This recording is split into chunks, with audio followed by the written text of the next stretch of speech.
Hello everyone. Before we drop into this week's video, I wanted to step in front of the camera just to put a face to this channel. With everything floating around the internet these days, it's very easy to lose the human element. But I want to let you know that End Times Ambience isn't a machine churning out content.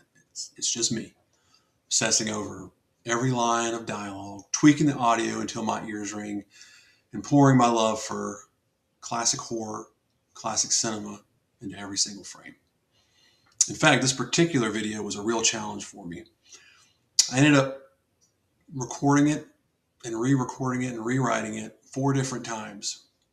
Every time I thought I had a good story and I listened to it, it just didn't hit the mark.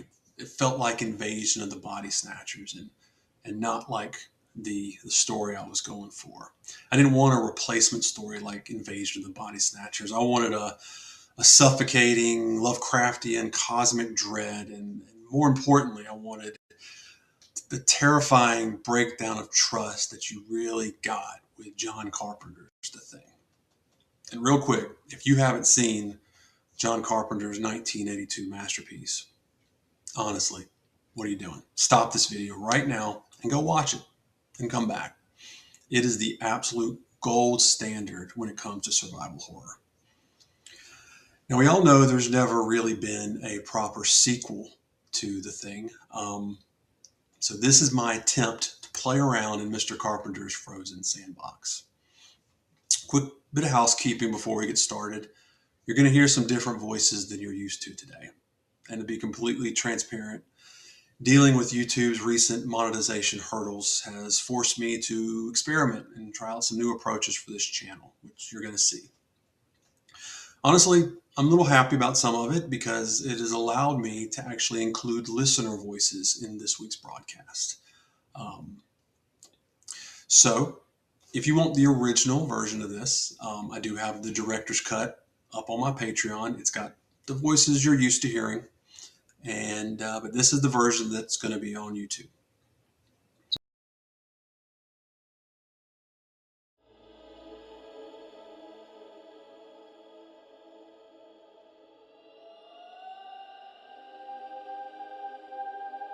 October 3rd, 2 a.m. I probably shouldn't be making this recording, but I need to document what I'm seeing here, for my own sanity, if nothing else. The specimen arrived at 1900 hours tonight. Heavily classified. The transport team wouldn't tell me where it came from, just that it's been in cold storage for a few months and was recovered from Antarctica. The documentation is, well, minimal. What I do know is this. The remains belong to a man named Ronald Jones McCready, recovered from an Antarctic research station that went dark over 40 years ago. The body's been preserved in ice this entire time. Near perfect condition. My director seems, excited isn't the right word. Obsessed. Maybe. He's been talking about this for weeks. We're keeping it in the sub-level containment vault. Temperature set to negative 40 degrees. Standard biological hazard measures in place, though nobody's told me what exactly we're supposed to be hazarding against. The director wants to begin testing on Monday. Cellular analysis first, then tissue samples. He says this could be, and I'm quoting here, the most significant xenobiological discovery in human history. I asked him what makes this specimen so special. He just smiled and said I'd understand soon enough. That's not exactly reassuring.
Good morning. It's Friday, October 5th, and you're listening to KMTN, serving the greater Montana Valley region. I'm Leon Miller, and we've got a beautiful day ahead of us. Temperatures are expected to reach the mid-60s this afternoon, with clear skies through the weekend. Perfect weather for the Fall Festival, which kicks off tonight at 7 p.m. at the county fairgrounds. Now, for those of you who haven't marked your calendars yet, this year's festival is shaping up to be something special. We've got carnival rides, local vendors, and of course, the livestock exhibition that's been a tradition here for over 40 years. Speaking of livestock, congratulations are in order for the Kessler family ranch. Their prize heifer, Bessie, took first place at the state fair last month. Tom Kessler tells me they'll be showing her off at the festival tomorrow afternoon. In other local news, the high school football team is preparing for their homecoming game next Friday. The team's looking strong this year, folks. Coach Reynolds says the boys have been training hard and they're ready to take on Central Valley. We'll have several of our star players at the festival tonight. They'll be signing autographs at the Booster Club booth from 8 to 9 p.m. Now, I know some of you are wondering about the road construction on Highway 12. Good news there, the county crews finished up yesterday afternoon, so you'll have clear access to the fairgrounds from all directions. A quick reminder for our listeners, the town is fairly isolated out here. As many of you know, we're about 60 miles from the nearest major city, surrounded by ranch land and farmland in every direction. It's one of the things that makes this community so special. We take care of each other here, we know our neighbors, and this weekend, we're going to celebrate that the way we do best, together. That's all for this hour. Stay tuned for weather and traffic updates at the top of the hour. This is Leon Miller, reminding you to support your local businesses, and we'll see you at the festival.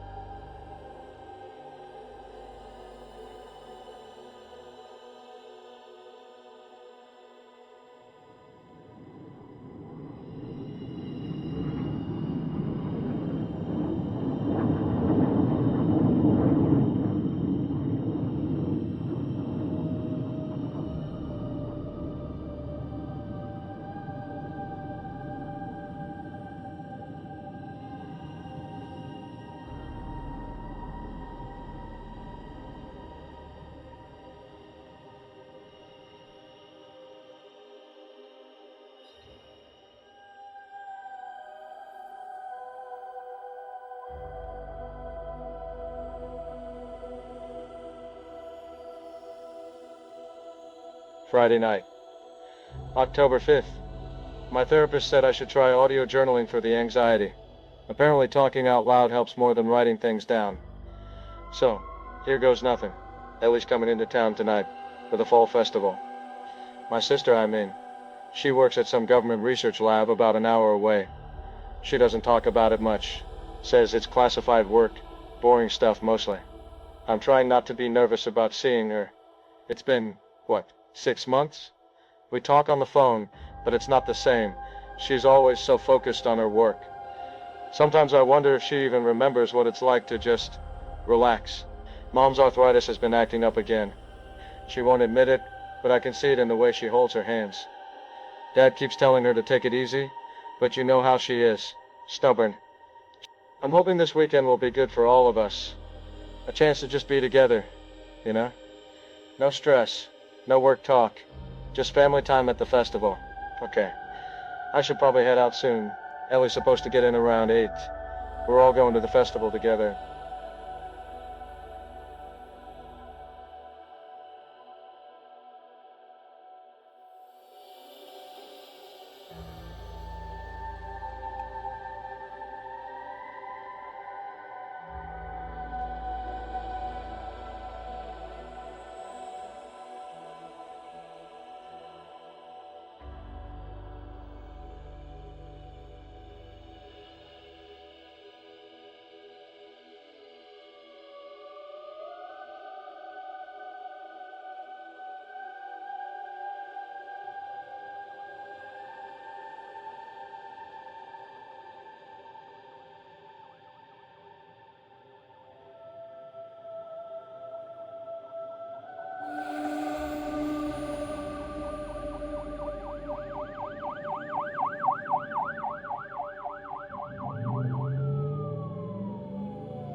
Good evening.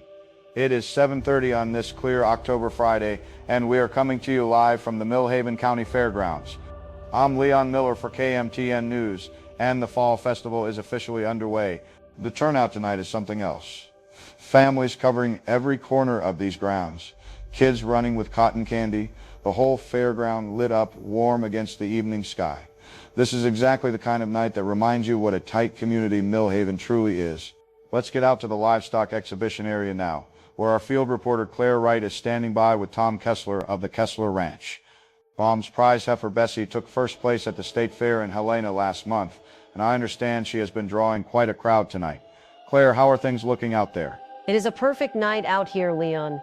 I'm with Tom Kessler just inside the livestock barn, and Bessie has honestly been the star of the whole exhibition since the gates opened.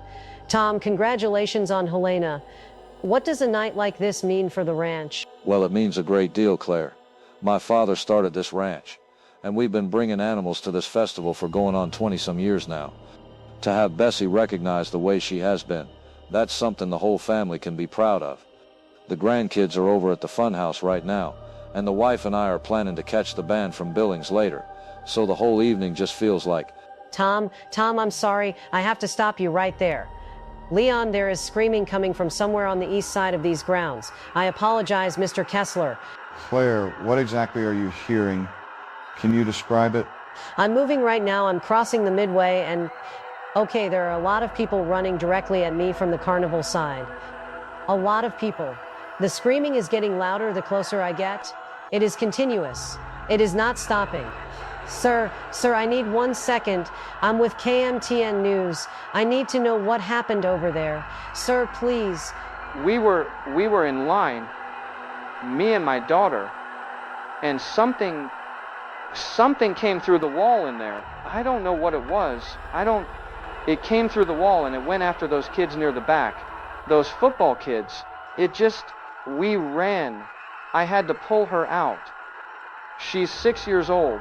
What do you mean it came through what attacked them? Sir, what did you see? I don't know what I saw. There were kids on the ground in there. I had my daughter in my arms. I need to find my wife. Please let go of my arm. He just pulled away. Leon, I'm about 40 yards from the Funhouse entrance now. Security has cordoned the whole perimeter, and there is blood on the pavement. I can see it from here clearly, coming from the exit. There are people down in front of that entrance, multiple people, not moving. Claire, if security waves you back, you go back. Stay on the line and keep us updated. Folks, we are tracking a serious incident at the Millhaven Fall Festival.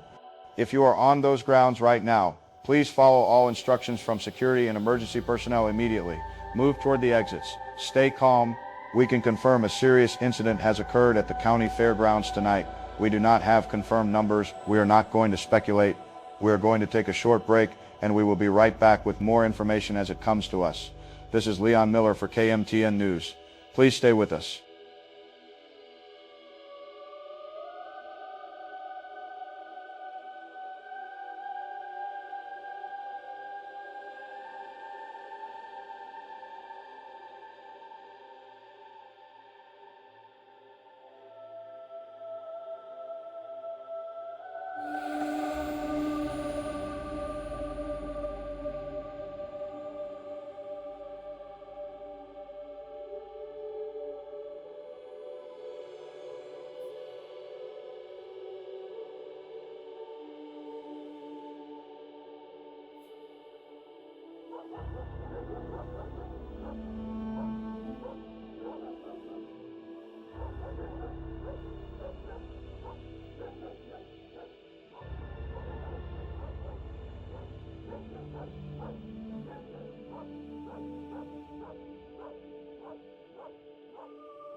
All right, listen to me.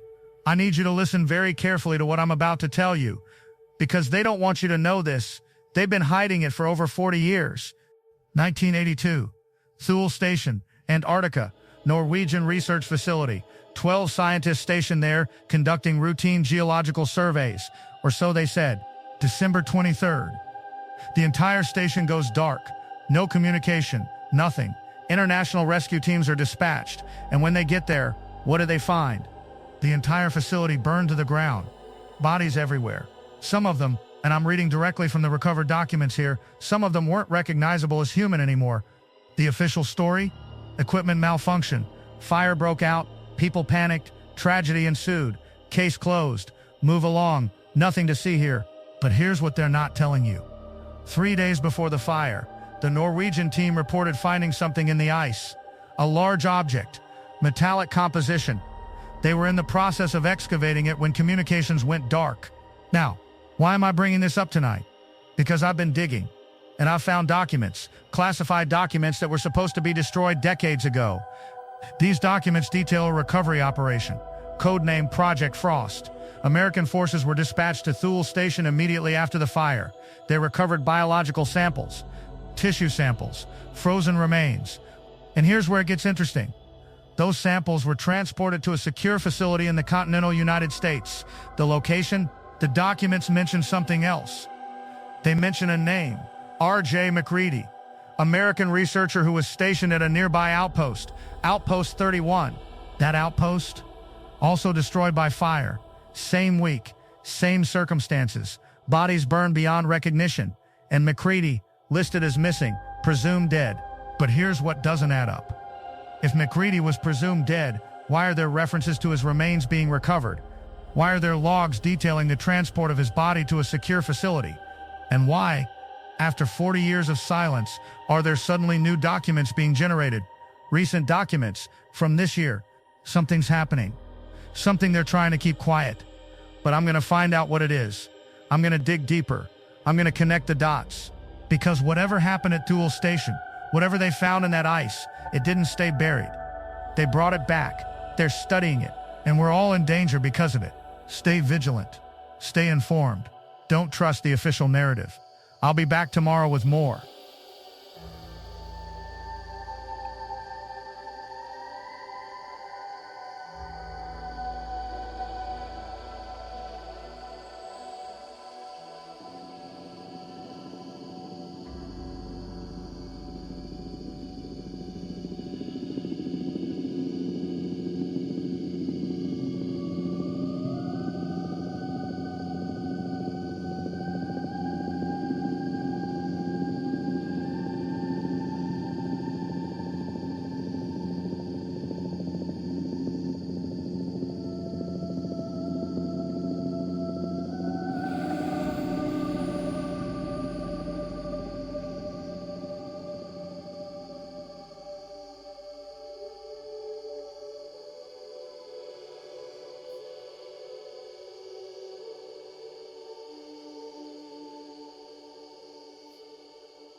October 4th, 11 p.m. I just got back to the facility. I couldn't sleep. I had to see if what the director told me was real. This morning, he ordered Mike Reedy's left arm removed from the main specimen. The amputation was clean, surgical. Then he had it placed in a containment cage with a live chimpanzee. I thought it was insane. I told him that. He just smiled and said, "Watch what happens." The arm vanished overnight. Just gone. The chimp is still alive, moving around normally, eating. But the blood tests are showing something impossible. The strange cells we saw in McCready's are now inside the chimp, replicating. It's like the chip absorbed the cells somehow. I asked the director how this is possible. He said it's not McCready's cells. It's something McCready came into contact with, something that copied him, down to the cellular level. The security footage from the cage has been disabled. The director says it malfunctioned. I don't believe that for a second. I need to get out of here. I need to clear my head. I need to go home. I need to see my family. I'll feel normal again.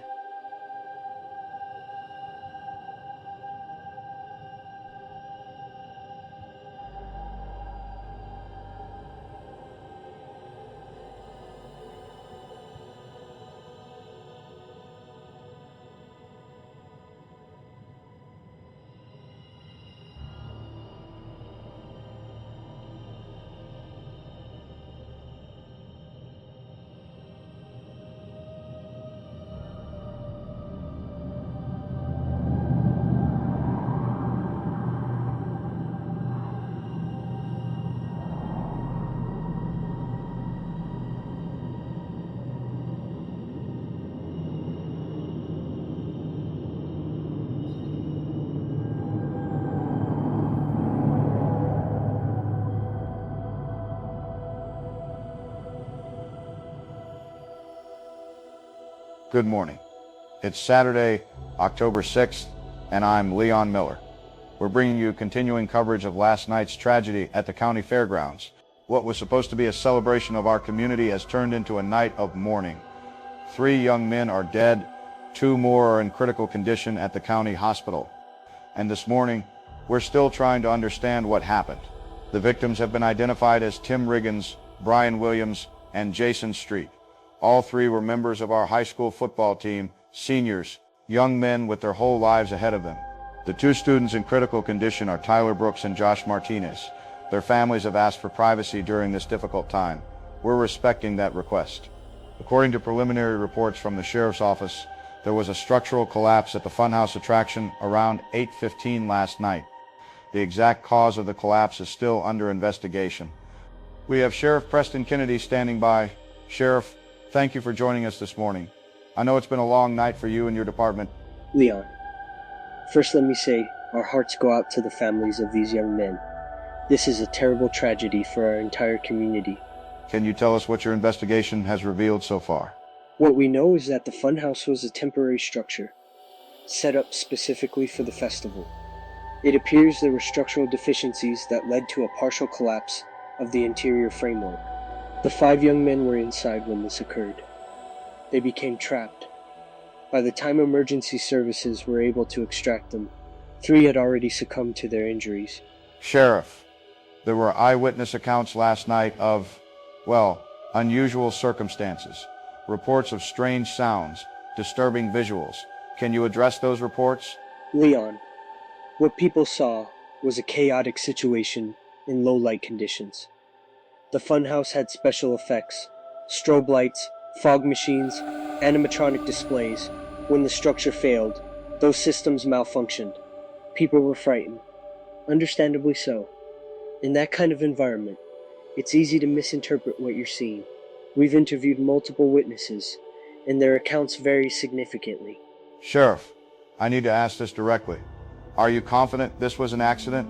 Just a tragic structural failure? Leon, I understand people are looking for answers. They want to make sense of this. But yes, based on everything we've seen, this appears to be a terrible accident caused by inadequate construction standards. We're bringing in state inspectors to examine the carnival equipment. We're reviewing the permits and safety certifications. We're going to find out exactly what happened and who's responsible. What can you tell us about the condition of the 2 survivors? They're both in critical but stable condition at the county hospital. Both suffered significant trauma. The medical staff is doing everything they can. Will there be any restrictions on movement in or out of town? Any ongoing safety concerns for residents? No, absolutely not. The fairgrounds have been closed and cordoned off for the investigation, but there's no ongoing threat to public safety. People can go about their normal activities. Sheriff Kennedy, thank you for your time. We know you have a lot of work ahead of you. Thank you, Leon. And again, our deepest condolences to the families. We're going to go live now to Claire Wright, who's at the high school where a memorial is being organized. Claire, what are you seeing? Leon, I'm standing in front of the high school where students and faculty have started gathering. Behind me, you can see people placing flowers, candles, photos of the boys. There are a lot of tears here this morning. Parents hugging their children. Teachers trying to comfort students who are just devastated. Tim Riggins, Brian Williams, Jason Street. These weren't just athletes. They were friends, classmates, sons, brothers. The principal has announced that grief counselors will be available all week. There's also talk of canceling next Friday's homecoming game out of respect. Claire, have you had a chance to speak with any of the students? A few, yes. They're struggling to process this. One girl told me she was supposed to go to the festival with Brian last night, but she stayed home because she wasn't feeling well. She can't stop thinking about that decision. Leon, this is a small town. Everyone knows everyone. These boys, they were part of the fabric of this community. The loss is being felt by absolutely everyone. Thank you, Claire. Please stay safe out there. We'll check back with you later this morning. Once again, 3 young men lost their lives last night in what authorities are calling a structural collapse at the county fairgrounds. 2 others remain in critical condition. We'll continue to follow this story throughout the day. If you have information that might be helpful to investigators, please contact the sheriff's office. This is Leon Miller with KMTN News. We'll be right back.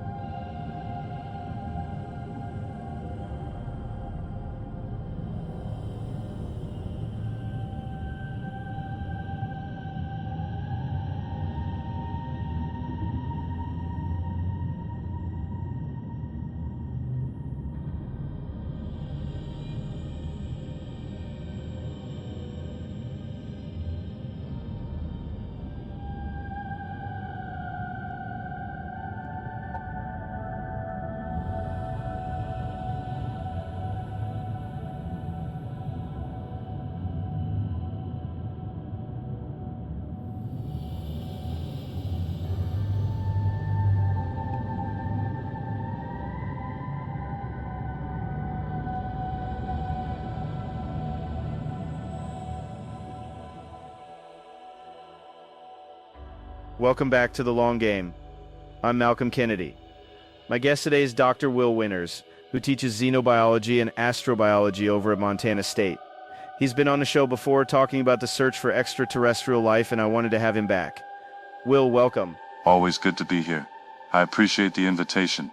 I want to do something a little different today. I want to go through alien types from movies, and I want your honest scientific take on each one. How plausible is this? What does real science say? You willing to do that? Absolutely. I love this kind of thing. It's actually a great way to talk about what we know and what we don't know, because Hollywood gets some things surprisingly right and some things completely wrong. Alright, before we start, to anyone listening, we are about to spoil a lot of classic sci-fi movies. If you have a problem with that, I recommend you just fast forward several minutes. This is your only warning.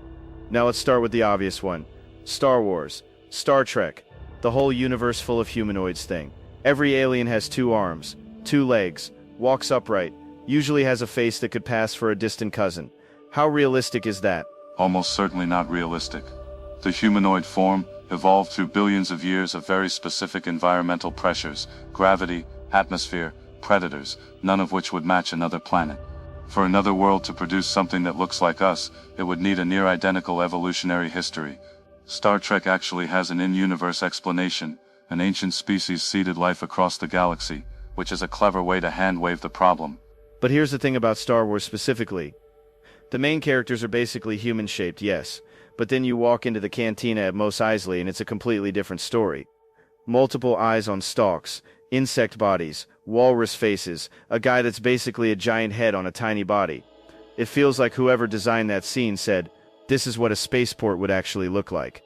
The cantina contradicts the rest of the franchise, and that's what makes it interesting.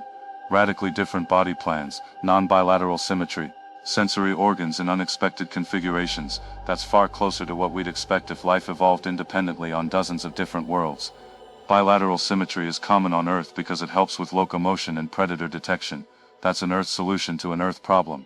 An organism from a different gravity environment might have 4 or 6 axes of symmetry, or none at all. Okay, so humanoids probably not. Cantina more likely. Let's go to the other end of the spectrum. The xenomorphs from Alien. Pure predator. Biological killing machine. No interest in communication. No civilization. Just hunt and reproduce. More in the ballpark than you'd think. Not the acid blood or the second jaw, that's Hollywood, but an organism that evolved as a hyper-efficient predator with a reproductive cycle that uses other species as hosts. We have organisms on Earth that do versions of that. The Ophiocordyceps fungus, which hijacks ant behavior, parasitic wasps that lay eggs inside other insects. The xenomorph is an extreme extrapolation of real biological strategies. Which is horrifying. Let me add one to that category. Starship Troopers, the bugs, giant insectoids, hive mind, defending their territory from human expansion. What I've always found interesting is the movie kind of makes you wonder halfway through who the real aggressors are. That moral ambiguity is one of the more thoughtful things about that film. Scientifically, the hive mind concept is one of the most credible alien models we have. Eusocial insects on Earth already operate as distributed intelligences. The colony makes decisions that no individual member could make alone. Scale that up over billions of years, and you get something that thinks on timescales individual human consciousness simply can't track. The coordination would look almost like precognition from the outside. Let's talk invasion. Signs, M. Night Shyamalan. Aliens come all the way across the galaxy and it turns out they're allergic to water, on a planet that is 70% water. I know everyone dunks on that, but is a hostile resource-driven invasion a realistic threat scenario? The water thing is indefensible. But the invasion premise? Hawking argued until his death that contact with a more advanced civilization would likely be dangerous for us, drawing the analogy to European and indigenous contact. The concern isn't malice, it's indifference. A civilization that needs resources might strip mine a planet without a second thought about what was living there, the same way we clear forests without losing sleep over the beetles. We're the Beatles. That connects to War of the Worlds, the H.G. Wells version.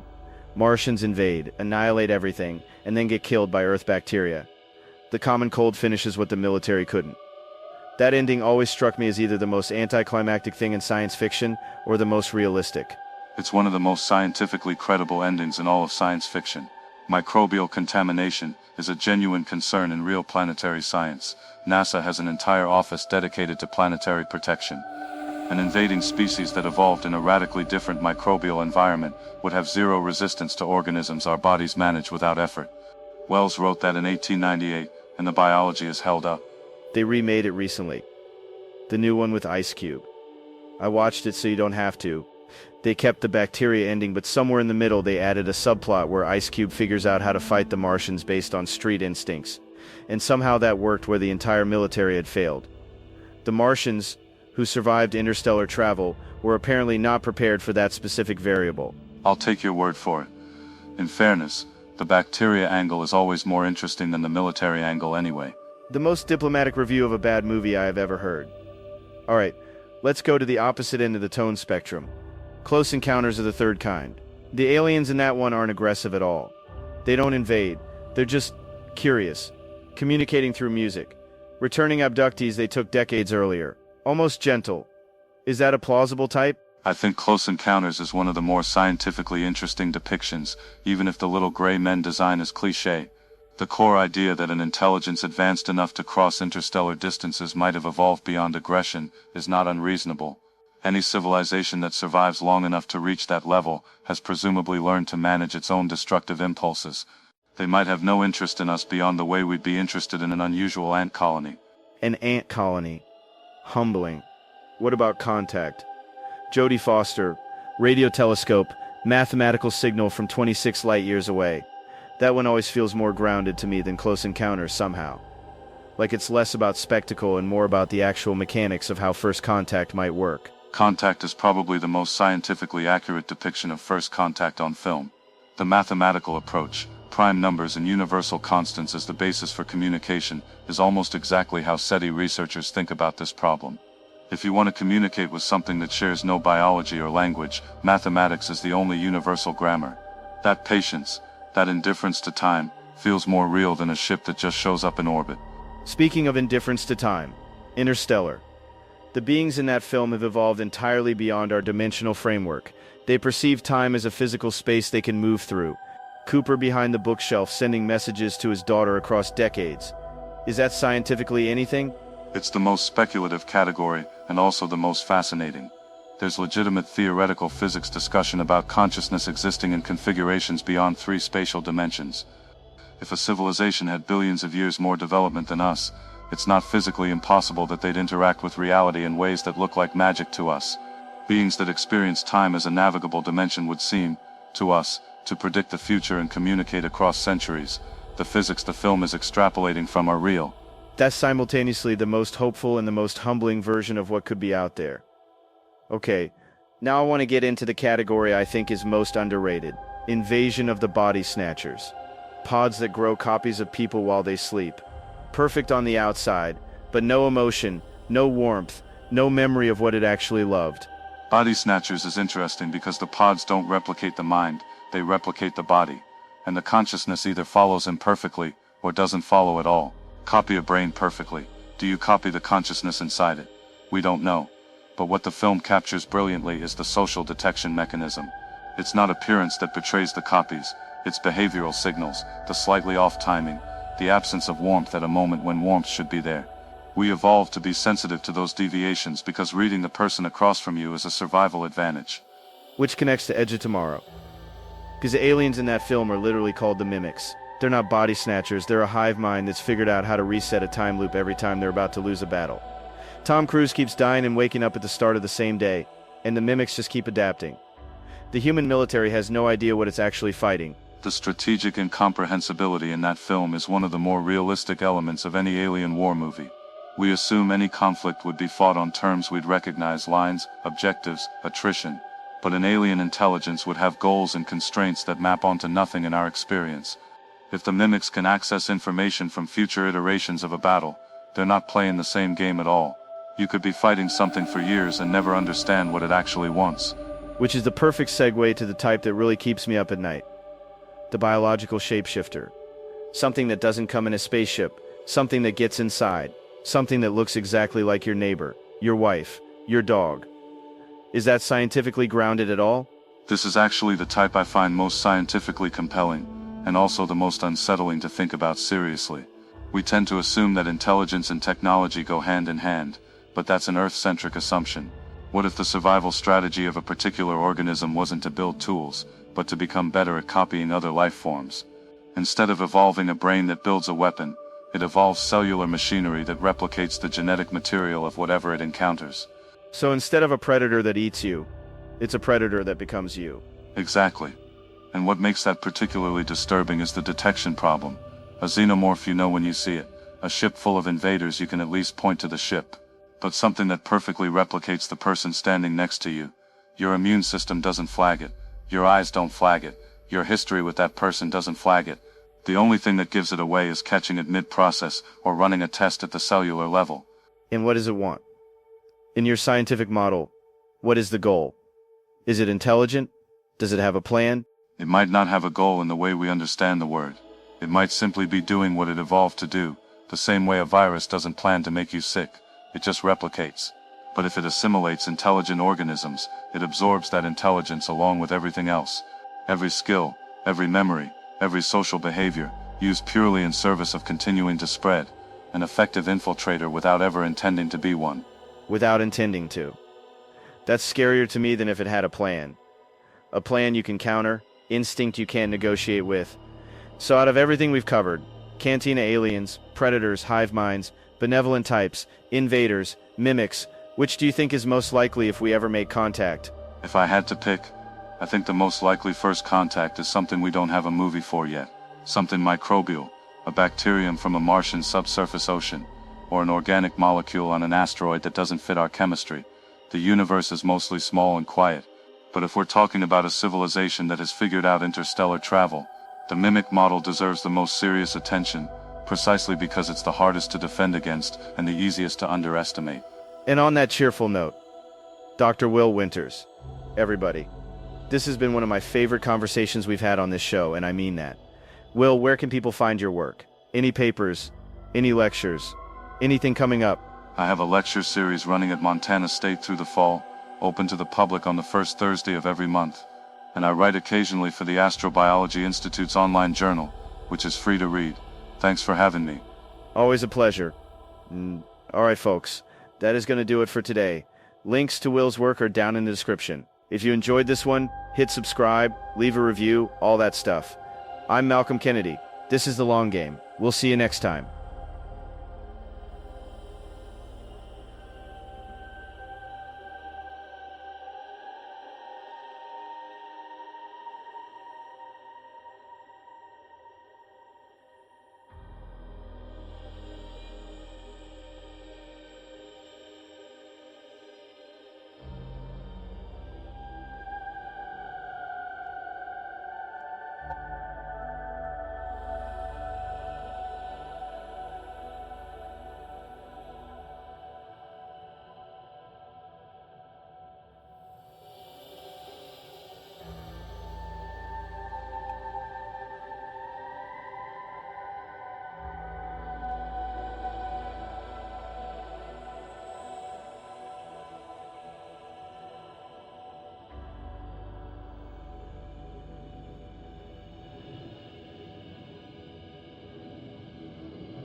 It's 3 in the morning. I'm Ethan Dawson, and you're listening to Night Talk. The phone lines are open. I want to hear from you. I know most of you are calling about what happened at the festival. 3 kids are dead. The official story is structural collapse, but I'm hearing whispers of something else, something the authorities aren't talking about. Let's go to line 1. You're on the air. State your name and where you're calling from. Yeah. Hi. My name's Chris.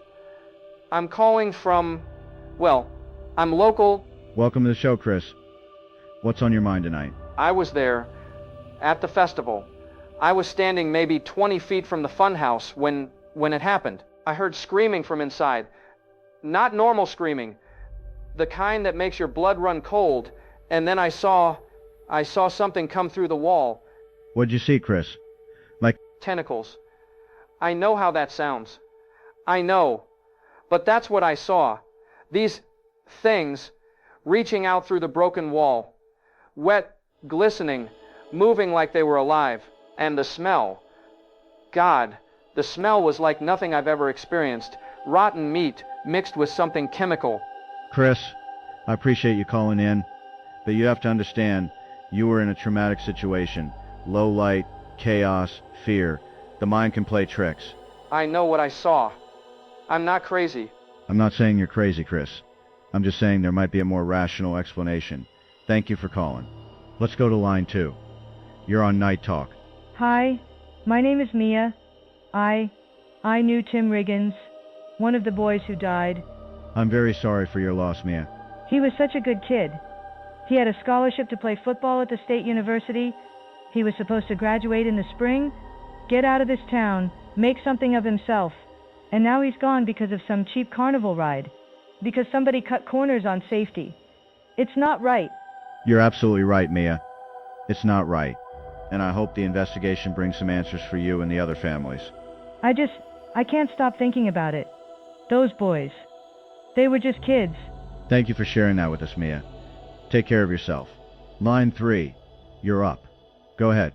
Yeah, Albert here, and I'm calling to say this whole thing stinks. The town council signed off on these carnival permits without proper inspections. Everybody knows that. They wanted the festival revenue. They didn't care about safety standards, and now 3 kids are dead because of it. Albert, those are serious accusations. Do you have evidence of negligence? I've lived in this town my whole life. I know how things work. Permits get rubber stamped, inspections get skipped, and when something goes bad, everybody points fingers at each other. Somebody needs to be held accountable. Not just the carnival company. The people who let this happen. I hear your frustration, Albert, and I think a lot of people share it. Thanks for the call. All right, we're going to take a short break. When we come back, more of your calls. This is Night Talk.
Good afternoon. It's Saturday, 4 p.m., and we're continuing our coverage of what's becoming an increasingly troubling situation in our community. I'm Leon Miller. Within the last hour, we've received reports of a violent incident at the county morgue, the same facility where the bodies of Tim Riggins, Brian Williams, and Jason Street are being held. Details are still emerging, but what we know is deeply concerning At approximately 2:30 this afternoon, morgue staff reported what they're calling a containment breach. Emergency services were dispatched. The building has been evacuated and sealed. We're still waiting for an official statement from the sheriff's office, but off the record, sources are telling us that at least one morgue attendant was injured, possibly killed. Now, I want to be clear. We don't have confirmation of that. What we do have is a morgue that's been locked down, police everywhere, and a lot of people asking questions that aren't being answered. There's something else we need to talk about. Over the past 6 hours, police have conducted an unusual number of wellness checks across town. We're talking about dozens of calls from concerned family members. People are reporting that their loved ones are acting strangely, not responding to questions, behaving in ways that seem, and I'm quoting here, off. Authorities are attributing this to community trauma. The festival tragedy hit us hard. Tim Riggins, Brian Williams, Jason Street, 3 kids dead. People are grieving. Stress manifests in different ways. But I've lived in this town my entire life. I've covered disasters before. Fires, floods, accidents, and I've never seen this kind of coordinated behavioral change. We have Sarah Valentine with us now. She's the director of the county hospital. Sarah, thank you for joining us on such short notice. Of course, Leon. I wish I had better news to share. Can you tell us anything about the morgue incident? Are the bodies of the 3 football players secure? I'm not at liberty to discuss the specifics. The investigation is ongoing. What I can say is that we're implementing new security measures at all hospital facilities. Security measures? At a hospital? It's a precautionary step, nothing more. Sarah, there are reports that the 2 survivors from the Funhouse incident are missing from their hospital rooms. Can you confirm that? I can't comment on the status of individual patients. Privacy regulations prevent me from discussing their conditions or whereabouts. But you're not denying it. Leon, I understand your frustration. I understand the community wants answers. But right now, we're dealing with a situation that's evolving. Evolving how? I'm recommending that if you see anyone acting strangely, if someone you know seems different, contact the authorities immediately. Don't wait. Don't assume it's just stress or grief. What kind of symptoms are we talking about? Watch for changes in behavior, inconsistencies in their memory. If they don't recognize places they should know, any unexplained physical changes. I know this sounds vague. I wish I could be more specific. But please, if someone close to you doesn't seem right, if they're not themselves, report it. Sarah, you're scaring people. I'm trying to keep them safe, Leon. There's a difference. Is there something you're not telling us? Something the authorities know that we don't? I've told you everything I'm authorized to share. I'm sorry I can't give you more than that. Sarah Valentine, director of the county hospital. Thank you for your time. Folks, I'm going to be honest with you. I don't know what's happening in this town. Less than 24 hours ago, we were celebrating a festival. Now we have deaths, missing patients, a sealed morgue, and public health warnings that don't make sense. If you're listening to this broadcast, please stay alert. Check on your neighbors. Trust your instincts. If something feels off, it probably is. We're going to continue monitoring the situation. We'll bring you updates as we receive them. This is Leon Miller with KMTN News. Stay safe out there.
Saturday afternoon.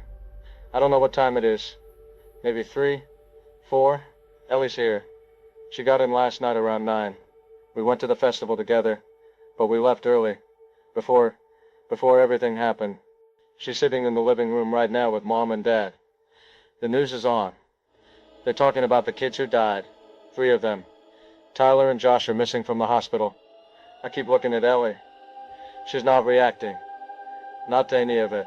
Mom's crying. Dad's shaking his head. And Ellie's just sitting there, staring at the screen. I asked her if she was okay. She turned to me and smiled. It wasn't right. The timing was off. Like she had to think about it first. She works at a lab. High-stress job. Classified research. Maybe that's it. Maybe she's just compartmentalizing. Shutting down emotionally to deal with the trauma. That makes sense. Right? She's always been the logical one. The scientist. Cold facts over emotions. But there's something else. These little moments. She blinks too slowly. She tilts her head at weird angles when people talk to her, like she's analyzing them. I'm probably just being paranoid. The therapist warned me about this. Anxiety makes you see patterns that aren't there. Makes you question everything. She's my sister. She's fine. Everything's fine.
Good morning, brothers and sisters.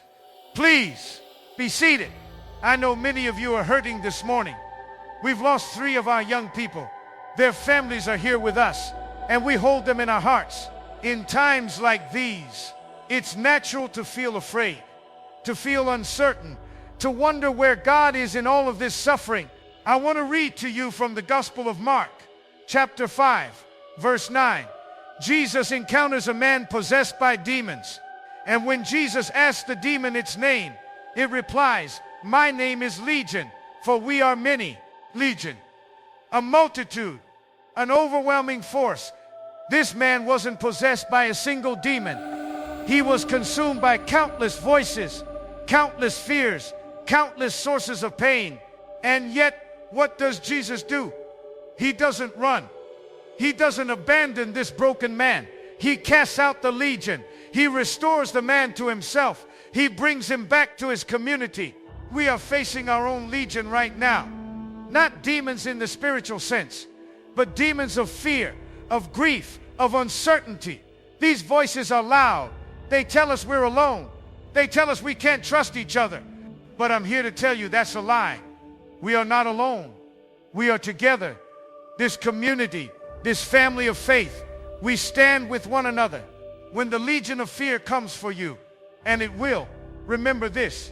You have brothers and sisters who will stand beside you. You have a God who will not abandon you.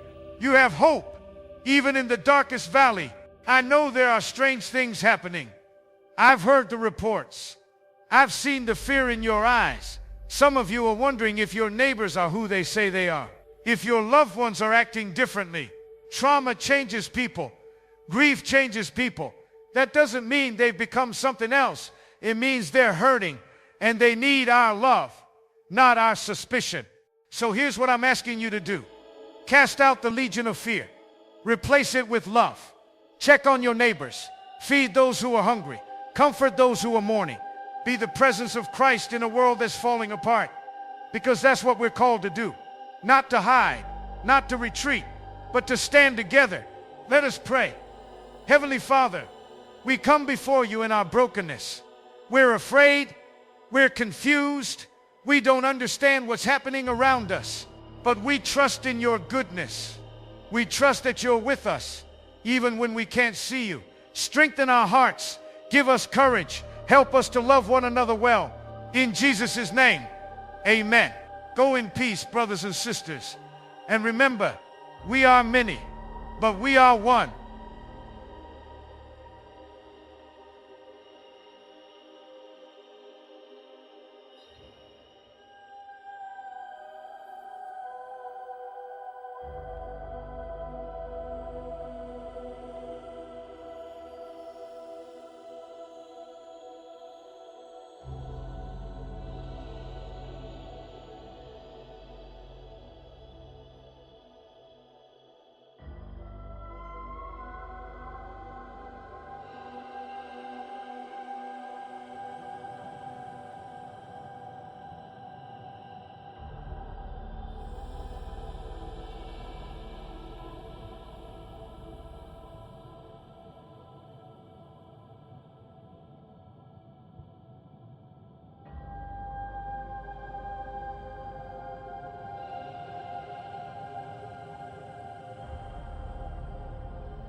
Good evening.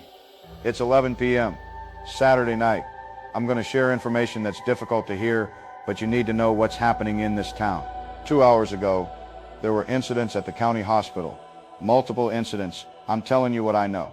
At approximately 8:45 p.m., Dr. Juliet Burke was conducting rounds on the 3rd floor. She entered a patient room to check vitals.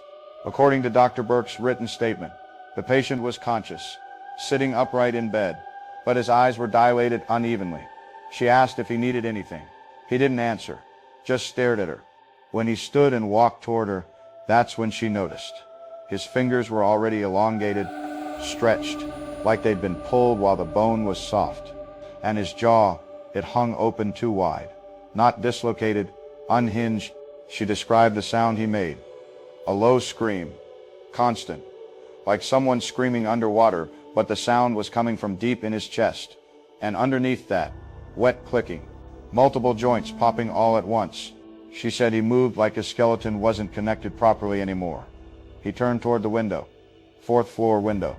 He jumped straight through the glass. Security found the window shattered, blood on the glass, but when they checked the ground below, nothing. No body, no blood trail.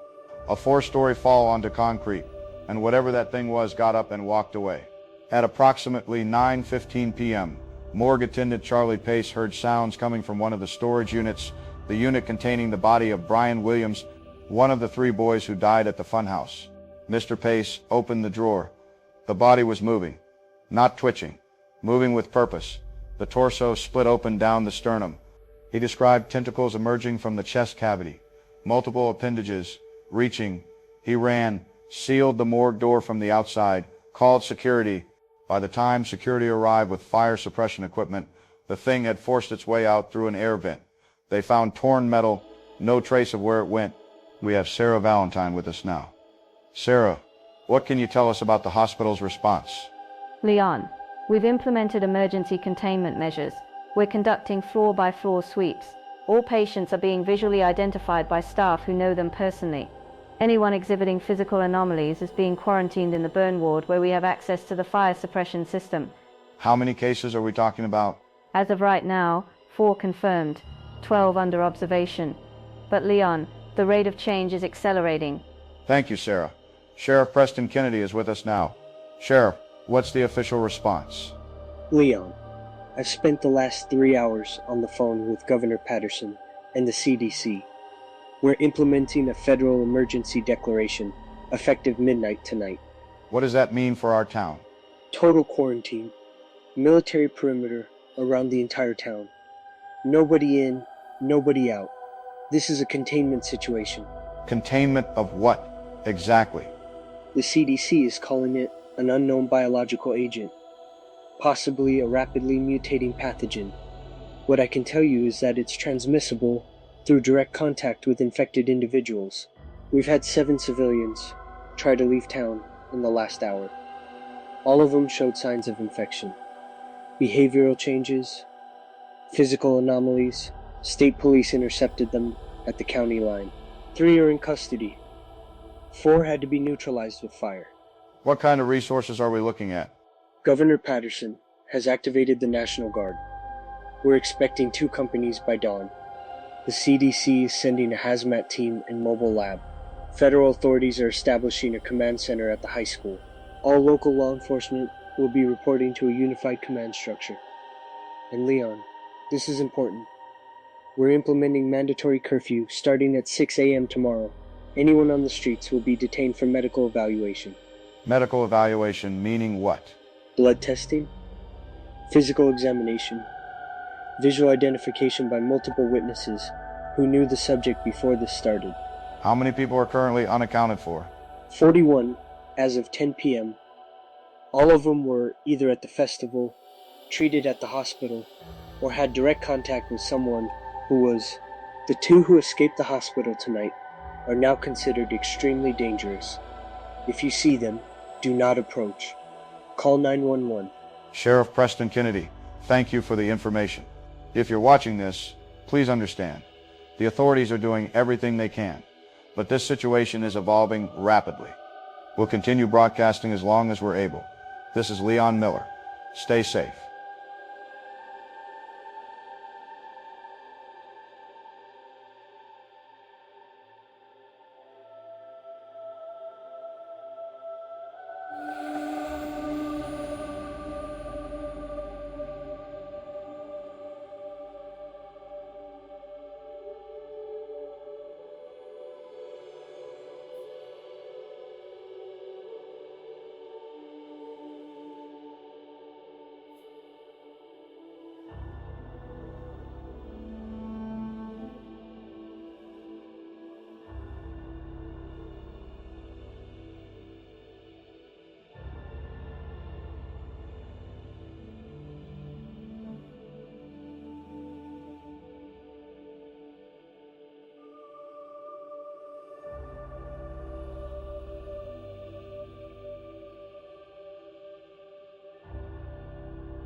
October 4th, 3 p.m.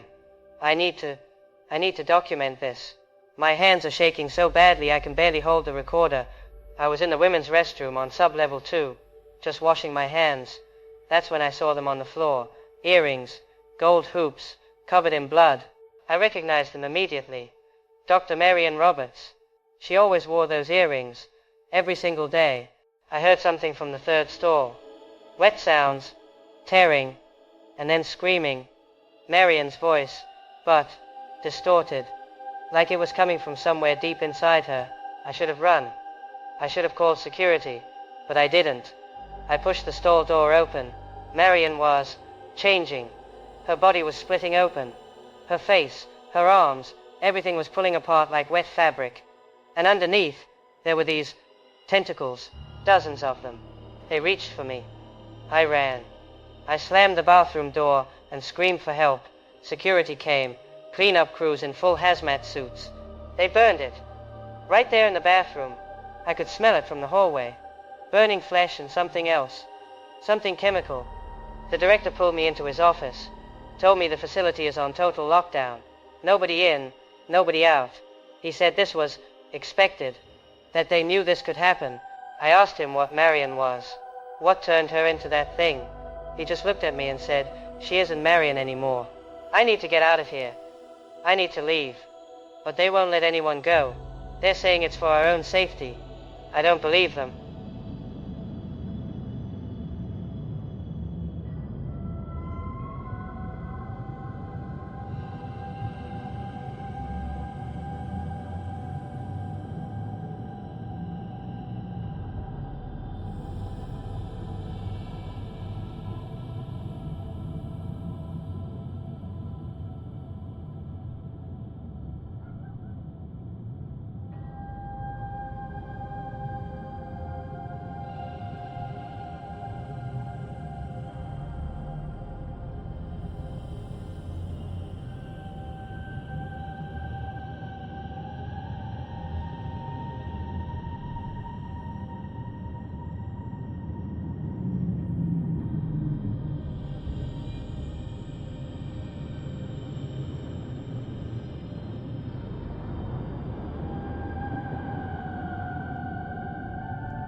This is KMTN News. It's Sunday morning, 7 a.m., and I'm Leon Miller, bringing you what can only be described as a developing crisis. Overnight, federal authorities have established a complete quarantine of our town. The CDC, in coordination with military personnel, has closed all access roads. No one is being allowed in or out. I need to be very clear about what this means. If you're planning to leave town for work tomorrow, you can't. If you have family members who are planning to visit, they won't be able to get through. We are completely isolated. The official statement cites a potential biological contamination event. They're calling it a precautionary measure. But folks, I've been doing this job for 30 years, and I've never seen anything like this. Claire Wright is at the southern barricade where residents are gathering. Claire, what's the situation there? Leon, I'm standing about 50 yards from a military checkpoint. Behind me, there are maybe 24 vehicles. People trying to leave, they're being turned back. I can see armed soldiers in full hazmat gear. The road is blocked with concrete barriers and military vehicles. There's absolutely no way through. People are getting out of their cars, demanding answers. The soldiers aren't engaging. They're just pointing back toward town and telling everyone to return home. Have you been able to speak with anyone in authority? They're directing all questions to a Colonel Arthur Rodman. He's supposed to be giving a statement shortly. Leon, people are scared. They're angry. They want to know what's happening. We all do, Claire. Stay safe out there. We'll check back with you in a few minutes. I'm receiving word that Colonel Rodman is available now for a brief statement. Colonel, thank you for joining us. Can you explain what's happening here? Mr. Miller, I understand this is concerning for your community. Let me be direct. We've identified a potential biological hazard within the town limits. The quarantine is in place to protect both the residents here and the wider population. What kind of biological hazard? I'm not authorized to provide specific details at this time. What I can tell you is that CDC teams are conducting assessments. We're working to identify the source and contain any potential spread. Colonel, we've had 3 deaths at the festival. A violent incident at the Morgue. Reports of unusual behavior across town. Are these events connected to this biological hazard? We're investigating all incidents. I can't speculate on connections until we have more data. How long will this quarantine last? That depends on our assessment timeline. Could be days, could be longer. We'll provide updates as the situation develops. What about supplies? Food, medicine, fuel. This town has about 8,000 people. How are we supposed to manage if we're cut off? Supply deliveries will be coordinated through designated checkpoints. Essential services will continue. We're not abandoning anyone. We're protecting them. Colonel, people are saying this feels like martial law. This is a public health emergency, not a military occupation. Local law enforcement remains in charge of civil matters. We're here to support them, not replace them. Are we in danger? Should people be staying in their homes? We're recommending that residents limit unnecessary travel. Stay with your families. Follow basic hygiene measures. If you see anything unusual, report it to local authorities immediately. Define unusual. Physical symptoms that seem out of the ordinary. Behavioral changes in people you know well. Anything that raises concern. Colonel, you're being deliberately vague. I'm being appropriately cautious. We don't want to create panic based on incomplete information. When we know more, you'll know more. Colonel Arthur Rodman with the U.S. Army, thank you for your time. Let's go back to Claire at the barricade. Claire, has the situation there changed at all? Leon, more people are arriving. I'd estimate there are 40 or 50 vehicles now. Some people are shouting at the soldiers, demanding to speak with someone in charge. I just spoke with a woman who was trying to get to the city for a medical appointment, cancer treatment. She needs to see her oncologist tomorrow. They told her she'll have to reschedule. Leon, people are being turned around with no explanation, no timeline, no guidance. They're being told to go home and wait. What about communications? Are people able to call out? Cell service seems to be working, for now. But there are rumors that internet access is being throttled. I can't confirm that. All right, Claire. Keep us updated. Be careful out there. Folks, I need to say something here. This is my town. I was born here. I raised my kids here. I know every street, every business, every family. And I'm telling you, something is very, very bad here. The authorities know more than they're saying. We need to be smart. We need to take care of each other. If you have extra supplies, share them. If you have vulnerable neighbors, check on them. If something doesn't feel right, trust that instinct. We're going to get through this, but we have to stay together. We have to stay alert. This is Leon Miller with KMTN News. We'll continue our coverage throughout the day.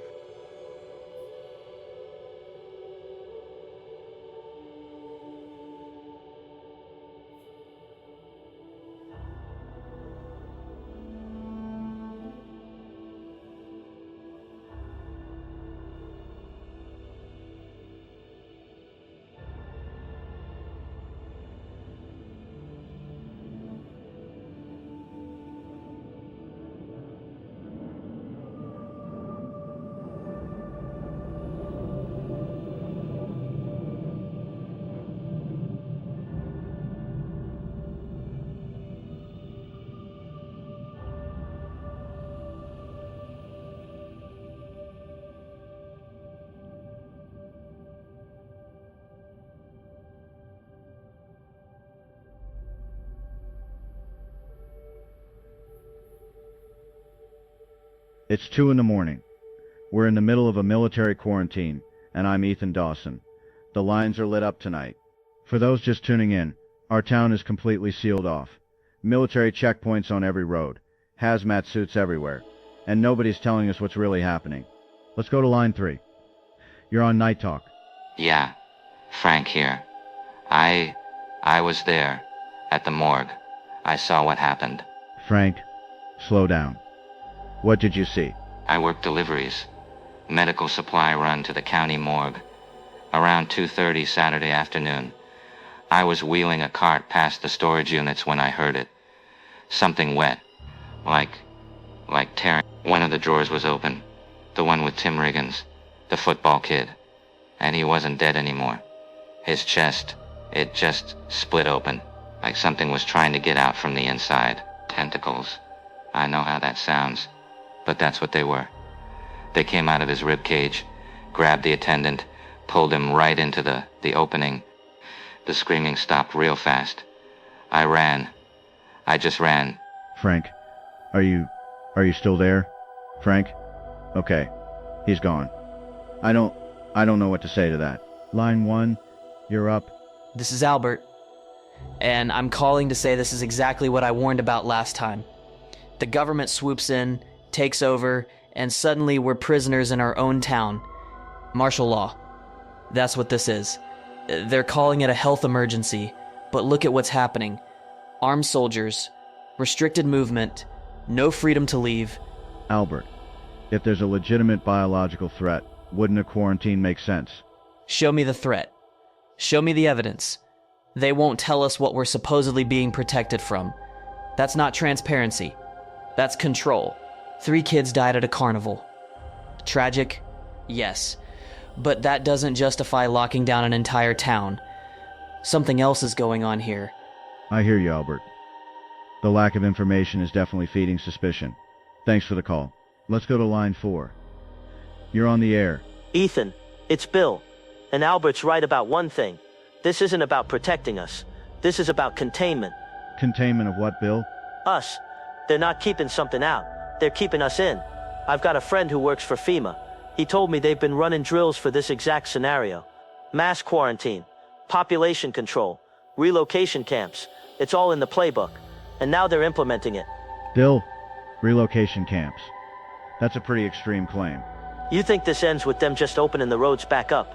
No. They're gonna start moving people, testing them, separating families. Mark my words. In a week, maybe 2, they're gonna start evacuations. And once you're on those buses, you're not coming back. All right, Bill. I appreciate the call, but I think we need to be careful about spreading theories that could cause unnecessary fear. It's not fear if it's real, Ethan. We'll take a break and be right back. This is Night Talk.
My fellow Americans, good evening. I'm speaking to you tonight about the situation in Montana. A beautiful town, great people, hardworking people, the best. Now, I want to be very clear. We have a situation, a highly localized situation, novel contagion. That's what the experts are calling it. The scientists, very smart people, they came to me. They said, Mr. President, we need to act fast. So we acted immediately. Nobody acts faster than this administration. We put in place a quarantine, a beautiful quarantine, very effective, the most effective quarantine ever implemented. Now, some people, they're worried. They're saying, Mr. President, what's happening? And I understand that. I really do. It's like one of those movies, you know the ones, Outbreak, Contagion, very scary movies. But this isn't a movie. This is real life. And in real life, we have the best military in the world, the best scientists, the best doctors, all working together to protect you. The CDC, tremendous organization. They've identified a biological agent, very unusual, nothing they've seen before, but they're on it. Believe me, they're on it. The quarantine is temporary, very temporary. We're gonna contain this, we're gonna study it, and we're gonna eliminate it. Total elimination. That's the goal. Now, to the people in that town, you're not alone. We haven't forgotten about you.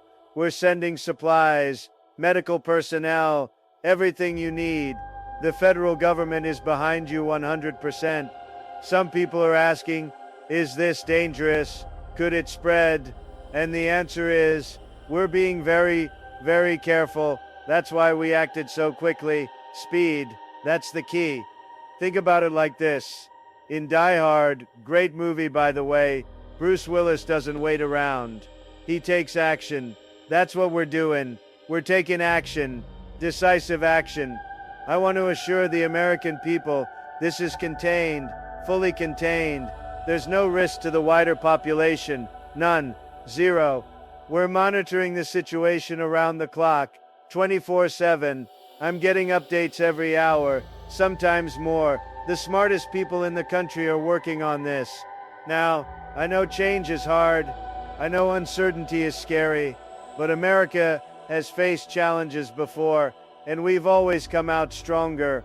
Always. This is a test of our resilience, our unity, our strength, and we're going to pass this test with flying colors. So to everyone watching tonight, stay calm, trust the process. We've got this under control, total control. God bless you, God bless Montana, and God bless the United States of America. Thank you.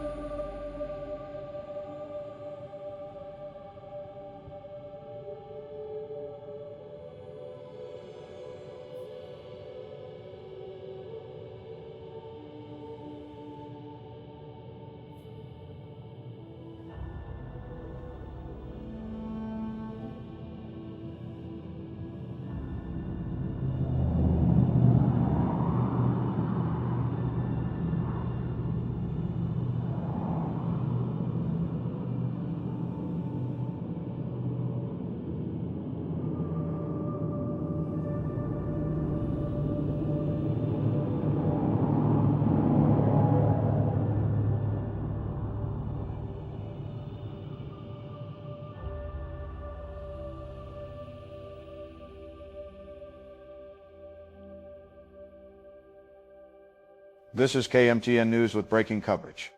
It's Sunday evening, 8:30 p.m., and we're following a hostage situation at the county hospital. I'm Leon Miller. What we know right now is limited. A gunman entered the hospital's administrative wing approximately 1 hour ago. Multiple people are reported inside. The building is surrounded by police and military personnel. The gunman called this station 15 minutes ago. He wanted to make a statement. He said, and I'm quoting directly, "It's in here and we can't let it escape." We've been asked not to broadcast the full conversation. Law enforcement is concerned it could escalate the situation. but what I can tell you is that this individual believes there's something dangerous inside that building. Colonel Arthur Rodman is coordinating the response. Colonel, can you give us an update? Mr. Miller, we have negotiators on site attempting to establish communication. Our priority is the safe release of any hostages and the peaceful resolution of this incident. Do we know how many people are inside? We believe there are 3 to 5 individuals in the affected area, hospital staff and possibly CDC personnel. Colonel, the gunman mentioned something being inside the hospital. What did he mean by that? We believe the individual is experiencing a psychological crisis. The stress of the quarantine has affected many people. We're treating this as a mental health emergency. Hold on. I'm being told something's happening. Colonel, are you seeing this? There's smoke coming from the building. I can see it from the window. Colonel, what's happening? Oh my God. There's been an explosion. The entire west wing just collapsed. Debris everywhere. Fire spreading. Emergency crews are rushing in. I can hear sirens from every direction. This is catastrophic. Colonel Rodman, do you have any information on casualties? We're assessing the situation now. I need to coordinate the response. I'll provide an update when I have more information. Folks, we're watching a disaster unfold in real time. The hospital is on fire. People are running from the building. This town we're falling apart. I'm receiving a message. There's a video posted to social media about 10 minutes ago from inside the hospital before the explosion. We're going to show you what we can verify. This was recorded by the individual who initiated the hostage situation. His name was David Long. He was a hospital administrator. This is his video. My name's David Long. I'm the administrative director of this hospital. If you're watching this, I'm probably already dead, but you need to hear what I'm about to tell you. There's something in this building.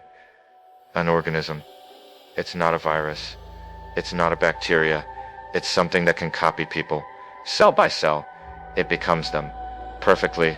I know how that sounds. I know you think I've lost my mind, but I'm going to show you proof. Look at this floor. These metal fragments. 3 dental fillings. A wedding ring. A surgical pin from a knee replacement. This is Dr. Sarah Martinez. Or it was. She came in for her shift this morning. Normal. But when I checked her dental records, she's supposed to have 4 fillings. I asked her to open her mouth. Perfect teeth. No fillings at all. The thing can't copy metal. It can't copy anything inorganic. When it takes over a person, it has to push out the metal. Expel it. That's how you know. Check their dental work.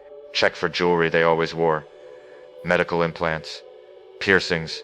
If it's gone, if they can't explain where it went, they're not human anymore. I've identified 11 people in this hospital alone. 11 copies, walking around, working, talking, looking exactly like the people we knew. Fire is the only thing that kills it. I've seen it work.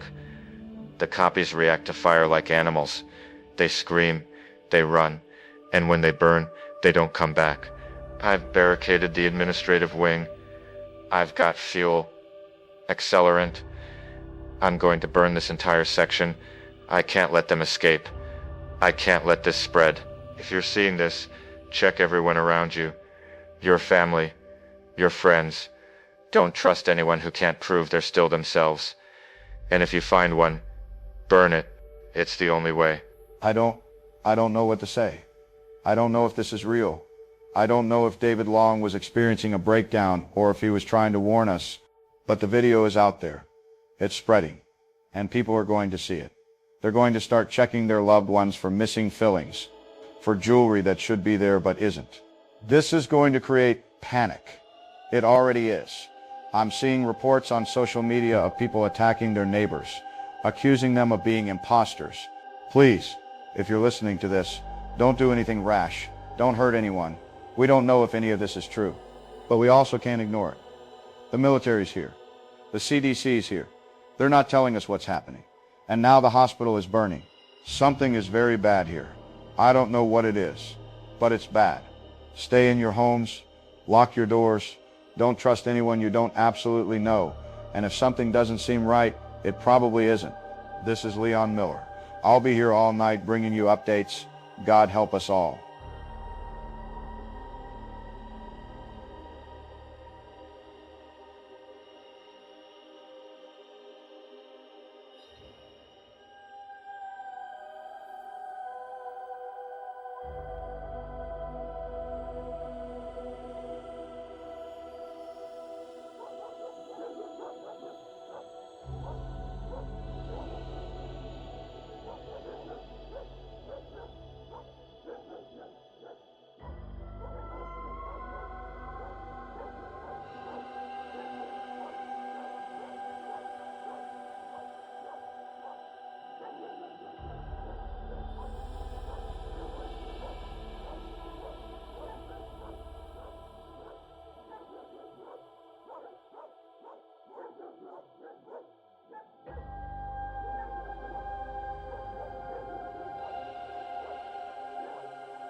Sunday night, late.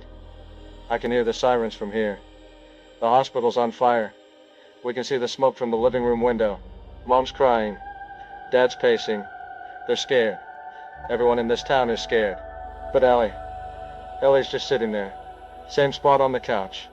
Hands folded. Watching the news with this blank expression. The quarantine was announced this morning. Total lockdown. Nobody in. Nobody out. That means Ellie can't get back to her lab. Can't get to work. She's a workaholic. Always has been. In college, she'd panic if she missed a single class. She'd work through holidays, weekends, everything. When I told her about the quarantine, I expected, I don't know, frustration, anger, something. She just nodded, said it made sense. That's all.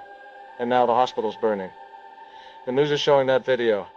The one about the thing that copies people. The metal rejection. Mom asked if anyone wanted tea. Dad said yes. I said yes. Ellie didn't respond. Mom asked her again. Ellie looked up and smiled. Said, yes, please.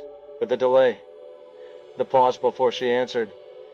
Like she was processing the question instead of just hearing it. I keep watching her. I can't help it. I'm looking for, I don't know what, signs. Something that proves she's still my sister. She had her ears pierced when she was 16. Little diamond studs. She wore them every day. I need to see if they're still there. But I'm afraid to look. Because if they're gone, if her ears are empty, then that means the thing in my living room isn't my sister. And I don't know what I'll do if that's true.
Welcome back to The Long Game.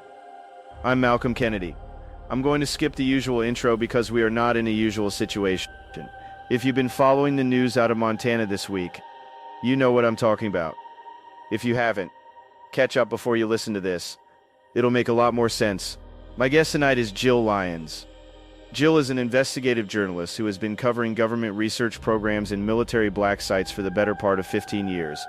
She reached out to me 2 days ago saying she had something I needed to hear. Jill, welcome to the show. Thanks for having me, Malcolm. And I want to say up front, what I'm bringing to this conversation is a combination of a document trail I've been building for several months and 2 pieces of audio that I received recently that I think are directly connected to what's happening in Montana right now. 2 pieces of audio. Let's start there. Where did they come from? I have a source inside the government. I'm not going to name them, and I'm not going to get more specific than that. What I can tell you is this source has been reliable for years and has no obvious reason to fabricate something like this. They passed me 2 fragments of audio, physical tape, along with some documentation that took me 6 months to start making sense of. And you're confident these tapes are real? Not something someone put together in a studio? I've had them looked at by 2 separate audio forensics people working independently, neither knowing what the other was doing. Both came back saying the tapes date to the early 1980s based on the oxide composition of the magnetic material. The ambient noise signature is consistent with a very small enclosed metal room, the kind of prefabricated structure you'd find at a remote research installation. I can't prove they're what I think they are, but nothing about them says they aren't. All right. Walk me through the first one. The first tape is a man recording what sounds like a final statement. He says he's going to hide the tape, that if none of them make it, at least there will be some kind of record. He talks about a storm that's been hitting them for 48 hours, says they have nothing to go on. And then he says the line that stopped me cold. His exact words. Nobody trusts anybody now, and we're all very tired. He identifies himself at the end as R.J. McCready, helicopter pilot, U.S. Outpost number 31. And that's the whole fragment? That's all that survived in listenable condition. The rest had significant heat and moisture damage. My forensics contact said the degradation pattern was consistent with a fire nearby, not something that happened in storage. Whatever was on the rest of it, we're not getting it back. Outpost 31. The conspiracy show that's been running lately mentioned a McCready in connection with some kind of Antarctic incident in the 80s. Is that the same person? That's my working assumption, yes. The documents I was given reference a research station in Antarctica, U.S. operated, from that same general time period, a station that, according to those documents, was destroyed. Total loss. The official explanation was an accident, but there are enough inconsistencies in the incident report that it raises real questions. What kind of inconsistencies? The speed of the government response, for one. Antarctic research stations don't typically get classified level attention unless something went very wrong, and the handling of whatever remained afterward. The documentation I have suggests certain materials were transported back to the continental United States rather than destroyed on location. If it was just an accident, you don't air transport wreckage home. You write a report and move on. And this is where Montana comes in. This is where Montana comes in.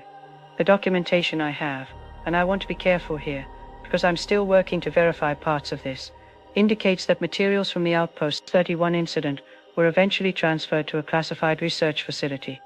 A facility in Montana, within, as best I can determine, about 60 miles of the area that is currently under military quarantine. Hold on. You're saying whatever happened at that Antarctic station 40 years ago, someone brought a piece of it to Montana. That's what the documentation suggests. I don't know exactly what was transported, biological material, equipment, remains, all of the above. I don't know what they were doing with it once it arrived. What I know is the location, the approximate timeline, and the fact that the quarantine started very shortly after the documents indicate a transfer took place. You mentioned you have 2 recordings. We just heard the first. What's on the second? The second is, honestly, the one that kept me up at night. It's from a different person at the same station. According to the documentation, his name was Blair. He was the station's senior biologist. The context of the recording is, from what I can piece together, he had been isolated from the rest of the crew, locked in an outbuilding. They thought he'd had a breakdown. A breakdown? Why would they lock him up? From the incident reports, he destroyed their radio equipment, sabotaged the helicopter, attacked at least one other crew member. The official interpretation was psychological break under stress. cabin fever, isolation psychosis, the usual explanations they use when they don't want to look too closely at something. But you don't think it was a breakdown? I think the tape speaks for itself. He opens by identifying himself. Dr. Blair, senior biologist, Outpost 31. He says he's recording because he doesn't know if he'll get another chance to explain what he found. And then he lays out, very calmly, exactly what he observed under the microscope. What did he find? He describes an organism whose cells behave as independent living things. Not tissue, not part of a larger body. Each cell, on its own, exhibiting what he calls survival behavior. And when he introduced human cells, dog cells, anything biological, the organism didn't attack them. It infiltrated them, replaced them from the inside. A perfect copy at the cellular level. Undetectable to any standard analysis he had available. That's not a man having a psychotic break. That's a scientist recording data. He also ran a projection on the base computer. Conservative numbers. If this organism reaches a populated continent, the entire world's population could be assimilated in about 27,000 hours, a little over 3 years. Every dog, every bird, every person, gone, replaced by something that looks exactly like them. Jesus. I don't know what to say to that. Neither did I when I first heard it. I've listened to it probably 30 times now. The thing that strikes me every time is how calm he sounds. Not agitated, not ranting. He sounds like a scientist presenting findings he desperately wishes weren't true. 27,000 hours. He ran a projection on how fast this thing could spread. That's not something a man having a psychotic break does. That's math. That's analysis. And the description of the cellular behavior. Infiltrating, replacing, imitating at the cellular level. That lines up with everything that's been leaked out of Montana. The hospital video. The reports of people's faces changing. If what he's describing is real, and if that's what got transported to the Montana facility, then someone took a sample of something that destroyed an entire research station, kept it frozen for 40 years, and started poking at it again. That's exactly what the documentation suggests. The question I keep asking myself is why? Why keep it? Why study it? What were they hoping to gain from something that, by Blair's description, represents an existential threat to every living thing on the planet? You know what gets me? The part where he talks about Clark, the dog handler. He's not just scared of this thing in the abstract. He's sitting there in a freezing tool shed pointing at a specific person saying, I think he's one of them, and nobody will listen to me. And we'll never know if he was right. We don't know who survived the incident or how it ended. The official record says accident. The station was destroyed. No survivors located. End of story. Except it wasn't the end.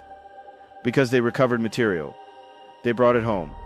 And now Montana is under military quarantine and people are checking each other's teeth for missing fillings. The leaked hospital video mentioned that specifically. Checking for dental work. Metal that a person's body no longer has. Blair describes a perfect imitation at the cellular level. But cells can't replicate inorganic material. Metal, plastic, anything non-biological. That might be the only thing that gives it away. The first tape, McCready's tape, he says, nobody trusts anybody now and we're all very tired. That's the same thing. They couldn't tell who was real. They were looking at each other across the room, wondering if the person they'd known for months was still in there. That parallel is not lost on me. Whatever happened at Outpost 31, and the record is fragmentary at best, the outcome was that everyone is presumed dead, and the station no longer exists. If what started in Montana came from that same source, then we're watching a repeat on a much larger scale. And if the quarantine doesn't hold? Then Blair's math might turn out to be prophetic. A small isolated station in Antarctica, 12 people, maybe fewer by the end, contained by distance and weather. A town in Montana is a different situation. People drive in and out. People have families in other states. The quarantine went up, but it went up after the festival, after people had already been there and left. Don't let anyone leave. Burn everything if you have to. That's what he said. A man sitting alone in a freezing shed in Antarctica in 1982. And now someone somewhere is trying to figure out how to apply that advice to a whole town. That's the thought I can't shake. Blair was the first person, as far as we know, to understand what this thing was capable of. He looked at the data and saw the end of the world. And his response was to make sure nobody could leave. Not even himself. What are you doing next with this? Are you trying to verify more of the documentation? Talk to more sources? I'm trying to figure out who authorized the transfer and what the research program was actually doing with it. That's going to take more time than I have right now. For the moment, getting these tapes out felt more important than sitting on them until the story was airtight. If someone recognizes these voices or knows anything about Outpost 31, I want to hear from them. Jill's contact information is in the show notes if you have something relevant. And I mean relevant. If you knew someone at Outpost 31, if you've worked at or near a classified facility in Montana, if you have documentation that adds to or contradicts any of this, thank you for bringing this here. I know it wasn't an easy call. No, it wasn't. But sitting on it felt worse, especially now. Both tape fragments are going up in the show notes unedited. You can hear them for yourself and form your own opinion. This is The Long Game. I'm Malcolm Kennedy. We'll be back when we have something worth saying. Take care of yourselves out there. And maybe pay attention to who you're trusting.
October 5th. I don't know what time it is. Maybe midnight. The power's out. I'm using emergency lighting.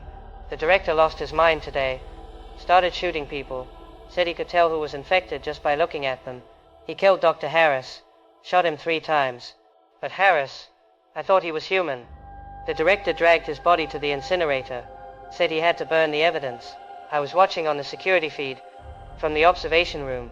The director was standing over the body when it happened. Harris's head detached, just separated from the neck and rolled across the floor. And then these legs, they sprouted from the body. Spider legs, 6 of them. The body fell off the table and started across the floor, fast. The director tried to shoot it, but he missed, and then it launched itself at him. One of the legs went straight through his chest, punctured his heart. He dropped the gun, fell to his knees. The thing was still attached to him when he hit the ground. The feed went dark after that. I don't know if it cut out, or if someone shut it off, but I haven't seen anyone since. I'm alone in here, or at least, I think I am. I can hear sounds in the ventilation system, scraping, movement. The facility has fallen. I know that now. Whatever we brought here, whatever we thought we could control, it's taken over everything. I need to get out, but the doors are sealed. Lockdown measures. Nobody in, nobody out. I'm trapped in here with it.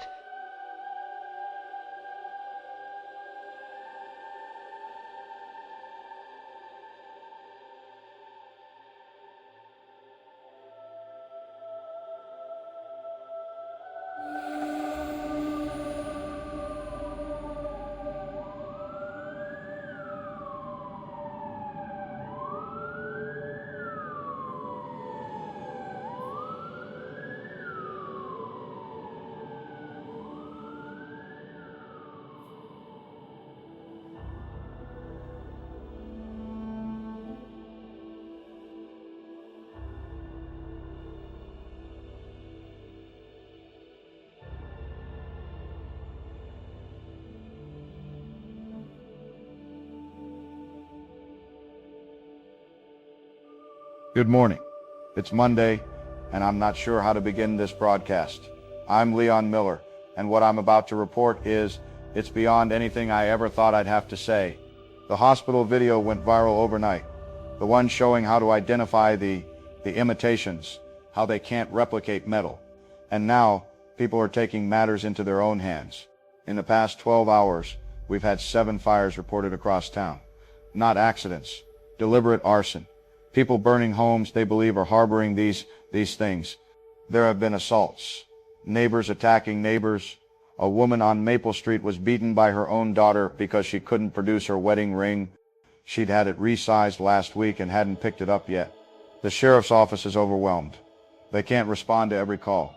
People are taking the law into their own hands, and it's creating more chaos than whatever threat we're actually facing. Sheriff Preston Kennedy is here with me now. Sheriff, can you give us an update on the situation? Leon, what we're seeing is mass hysteria.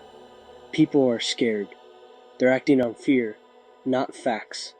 And it needs to stop before someone gets killed. Sheriff, that video from the hospital, David Long's video, was he telling the truth? David Long was experiencing a mental health crisis. He was under immense stress. He believed what he was saying, but that doesn't make it real. Look, I've known half the people in this town my entire life. I've seen them at church, at the grocery store, at their kids' baseball games. They're not monsters. They're just people. They're just people. But Sheriff, what about the reports of people acting strangely? The behavioral changes, the hospital director herself mentioned those. Trauma changes people, Leon. Grief changes people. We've had multiple deaths in a short period of time. Of course, people are acting differently. That's normal. What about the military presence? The quarantine? If this is just mass hysteria, why are federal forces involved? That's a question for the military, not for me. What I can tell you is that my job is to keep the peace. And right now, the biggest threat to this town isn't some imaginary creature. It's us. We're turning on each other, destroying our own community. That has to stop. Sheriff Kennedy, thank you for joining us. We also have Dr. Tess Rodman with us. She's a clinical psychologist who specializes in trauma and mass psychology. Dr. Rodman, what's your assessment of what we're seeing? Leon, what we're witnessing is a textbook case of collective paranoia. When people are subjected to extreme stress and uncertainty, they look for patterns, they look for explanations. The video from the hospital provided a framework. It gave people a way to make sense of the chaos. But that framework is based on fear, not evidence. So you're saying people are seeing threats that aren't there? I'm saying people are interpreting normal behavior as threatening. Someone forgets a detail about a conversation. Must be an imposter. Someone seems distant or preoccupied. Must have been replaced. This is how witch hunts start. Someone makes an accusation. Others pile on. Before you know it, innocent people are being attacked or killed. What should people do if they're feeling suspicious of someone close to them? Talk to them. Actually talk. Don't interrogate. Don't accuse. Just have a conversation. You'll find that the person you're suspicious of is probably just scared and stressed like everyone else. And please, do not take matters into your own hands. Violence only creates more trauma, more fear. It makes everything worse. Dr. Rodman, thank you for that perspective. I want to read something to you. This is a statement from the military command overseeing the quarantine. Quote, "There is no credible evidence of shape-shifting organisms or extraterrestrial contamination. The quarantine is a precautionary measure related to a potential biological pathogen. Citizens are urged to remain calm and cooperative." End quote. So there you have it. The official position is that David Long was mistaken, that we're dealing with a conventional biological threat, not whatever he described. I don't know what to believe anymore. I really don't. But I do know this. We can't keep burning houses. We can't keep attacking each other. That way leads to total collapse. Please, if you're listening, take a breath. Think before you act. Don't let fear turn you into something you're not. This is Leon Miller with KMTN News. Stay safe out there.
They're doing it. They're actually doing it. And I have the documents to prove it. This isn't a natural outbreak. This isn't some accident. This is a planned operation, a test. And that town in Montana, they're the lab rats. The organism they recovered from Antarctica, it's the perfect tool for the shadow government. Think about it. An organism that replaces people at the cellular level, makes perfect copies. But here's the key. The copies don't have free will. They don't have individuality. They're programmable, controllable, the perfect worker class. I've got documents from Project Frost, internal memos. They talk about creating a compliant population, people who don't question authority, who don't resist, who just obey. This creature replaces you cell by cell and your original body is destroyed. And when it's done, you look the same, you sound the same, but you're not you anymore. You're part of the hive, part of the collective. And the people running this, they control the collective. They give the orders, and the copies obey. This is about control, total control. They want a world where everyone does exactly what they're told, where there's no dissent, no rebellion, just obedience. Montana is the beta test. They sealed it off to see how fast the replacement happens, to see if people notice, to see if the copies can maintain the illusion. And once they've worked out the kinks, once they know it works, they'll roll it out everywhere, city by city, state by state, country by country. Your neighbor will be replaced, your coworker, your spouse, your children, and you'll never know, because they'll look exactly the same. The only way to stop this is to expose it, to make people aware, to fight back before it's too late. Check your loved ones for missing metal, dental fillings, jewelry, surgical pins. If it's gone, if they can't explain where it went, they're not who you think they are. This is the end game. Total replacement, total control, and it's happening right now. Wake up, fight back. Don't let them turn you into a slave.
It's 1 in the morning, and I need to say something before we take any calls. I was wrong. A few nights ago, someone called this show. Chris. He told me he saw tentacles at the festival, and I dismissed him. I told him it was trauma, that his mind was playing tricks.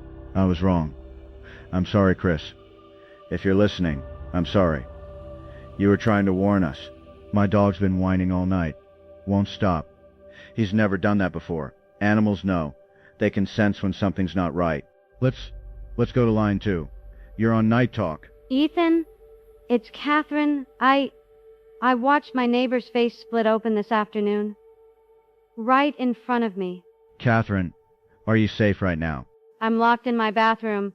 I barricaded the door. I can hear it moving around out there. It's using my neighbor's voice, but it's not her. I saw what happened to her. She turned into this mass of, I don't even know how to describe it. Did you call 911?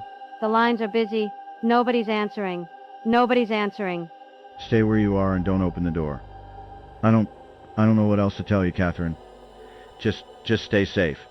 Let's go to line 4. You're on the air. Ethan, it's Chris. I called you that first night. About the tentacles. Chris, I'm so sorry. You were right. You tried to tell us and we didn't listen. I'm not calling to say I told you so, Ethan. I'm calling because I need you to know something. It's spreading faster than anyone realizes. I've been keeping track, talking to people, watching. At least a third of the town has already been replaced, maybe more. How can you know that? The missing jewelry. The dental work that's suddenly gone. People who used to wear glasses but don't anymore. surgical scars that have vanished. It's everywhere, Ethan. And the military knows. That's why they won't let anyone leave. They're not trying to protect us. They're trying to contain it. We're gonna take a break. I need a minute. This is Night Talk.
This is KMTN News.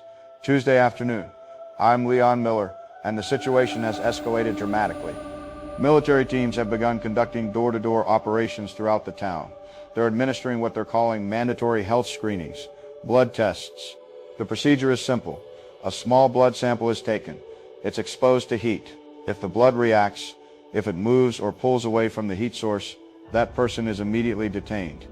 We're receiving reports of resistance, people refusing to submit to testing, barricading themselves in their homes, and in at least 3 confirmed cases, violent confrontations.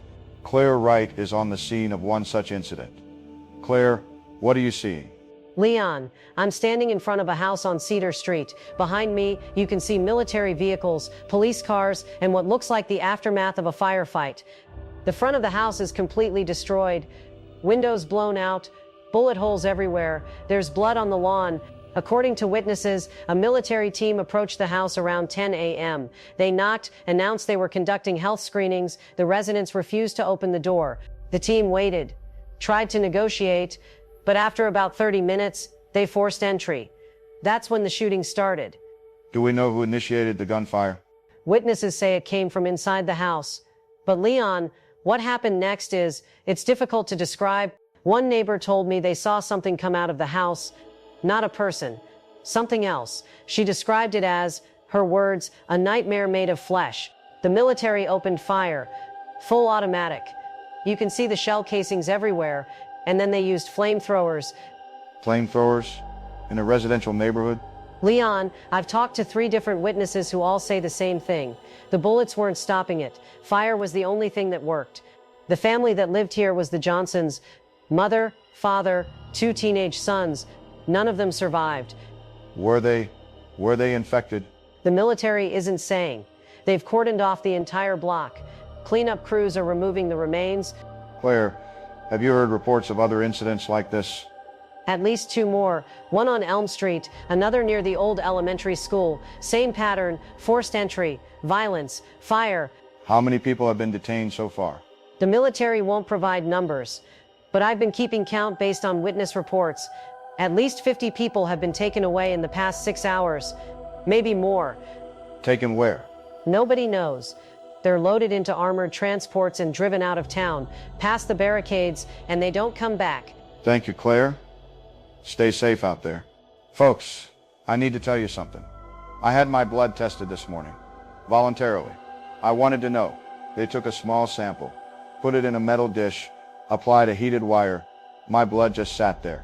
No movement, no reaction. I'm human. I'm telling you this because you need to know you can trust what I'm saying. I'm still me, I'm still Leon Miller, and I'm going to keep reporting until I can't anymore. We're also hearing widespread reports of missing persons, people who were here yesterday but aren't today. Families are calling in, looking for loved ones who seem to have vanished. The police say they're investigating, but with everything else happening, resources are stretched beyond capacity. People are on their own. If military teams come to your door, cooperate, take the blood test. If you're human, you have nothing to fear. If you're not, well, the fire will find you. This is KMTN News. We'll continue our coverage. God be with us all.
Tuesday, late afternoon.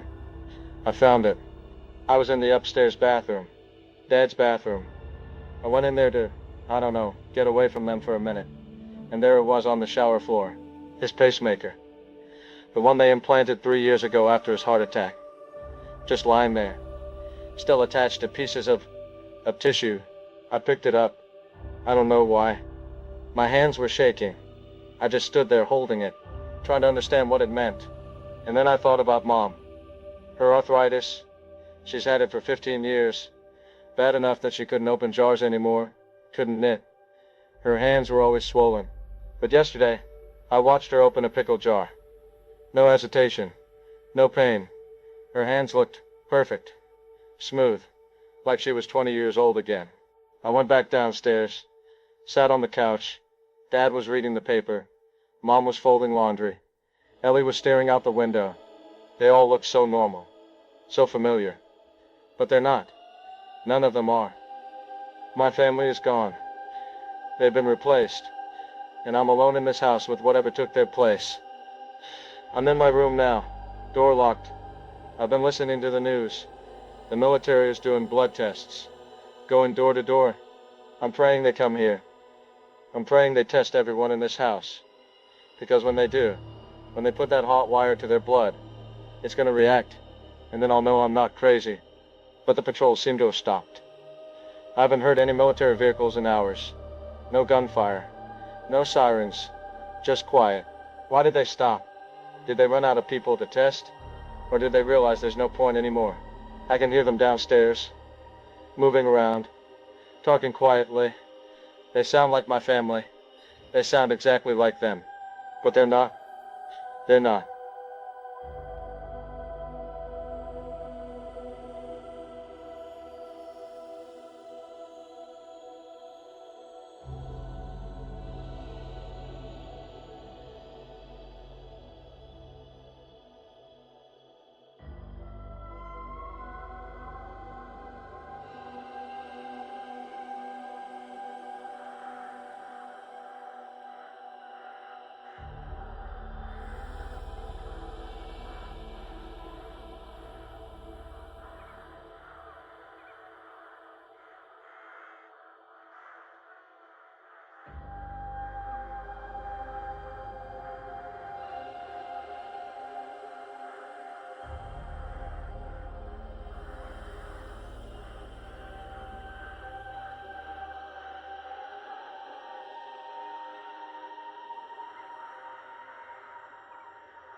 brothers and sisters, I'm going to be honest with you this morning.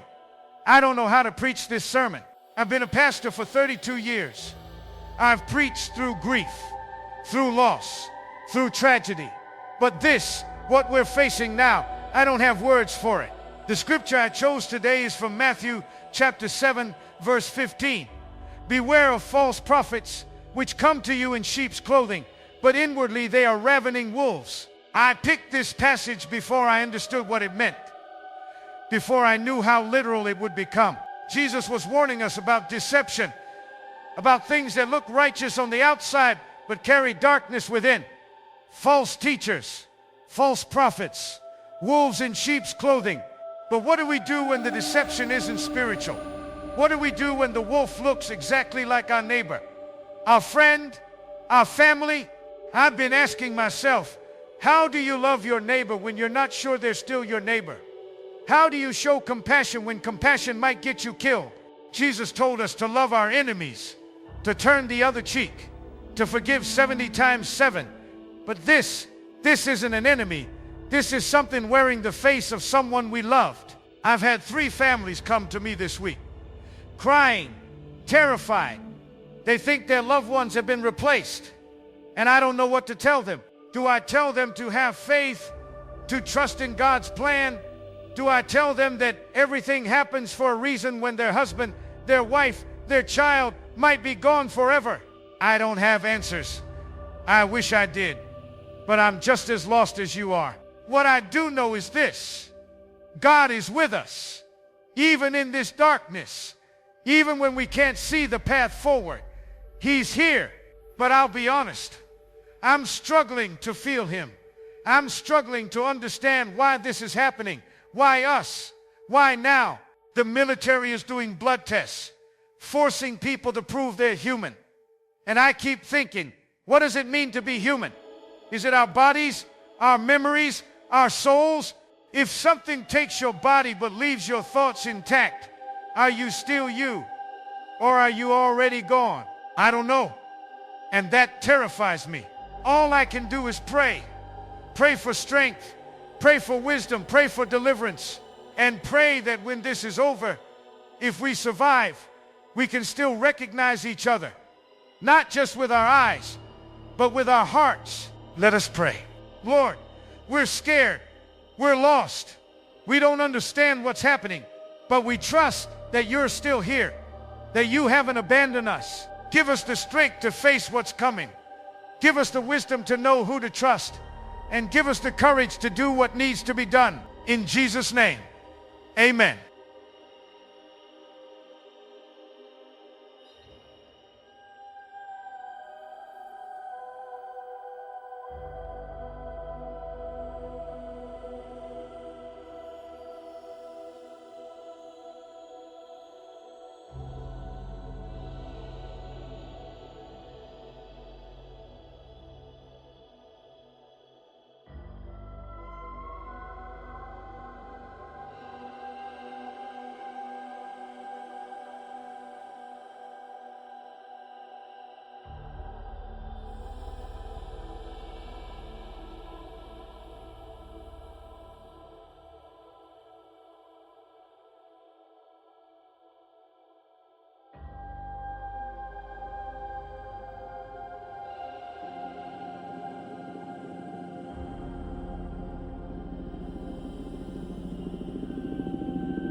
October 6th, early morning.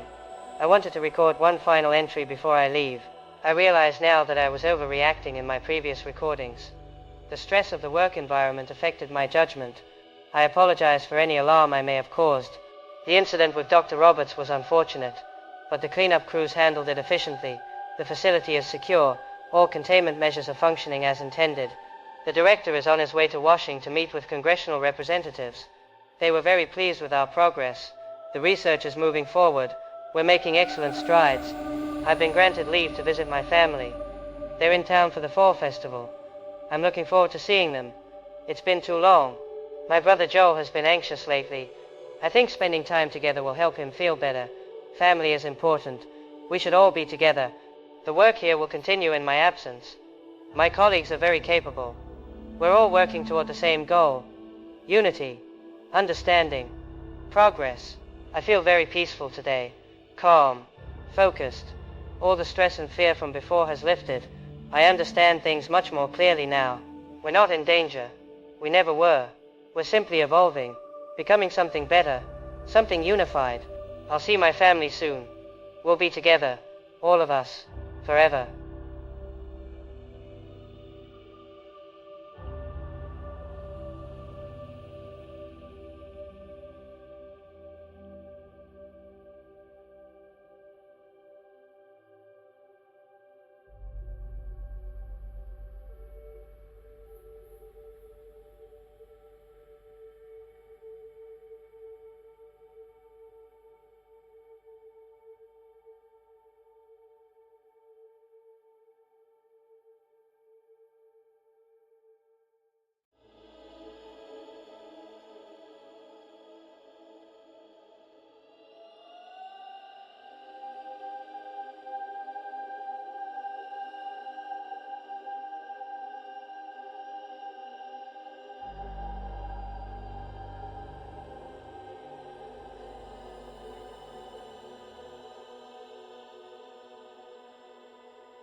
This is KMTN News, Wednesday evening.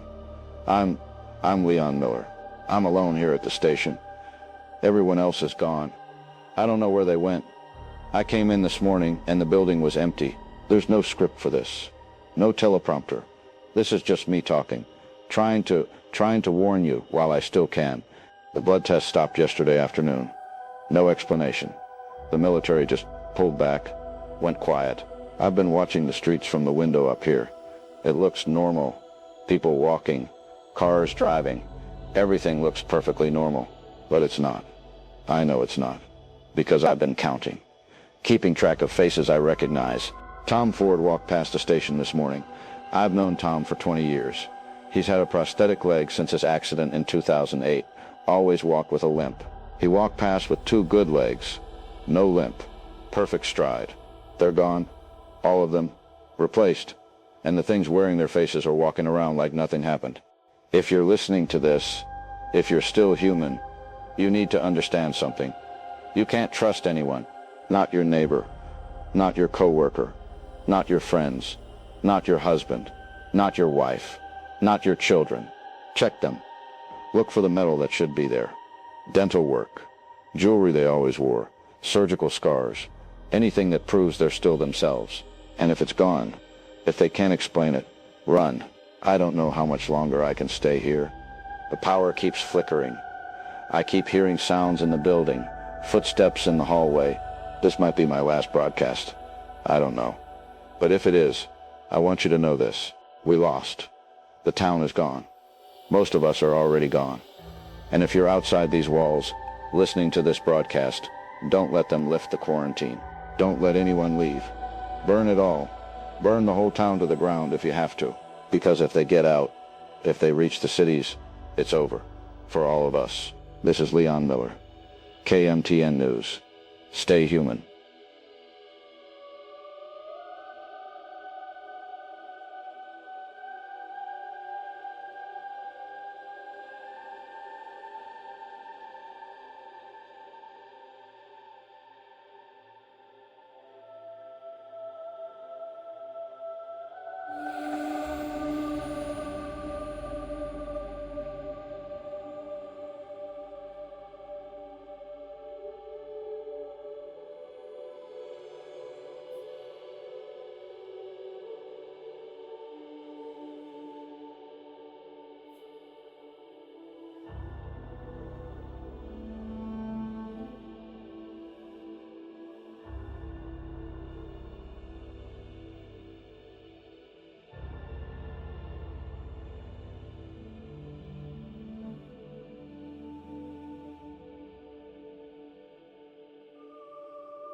It's 3 in the morning.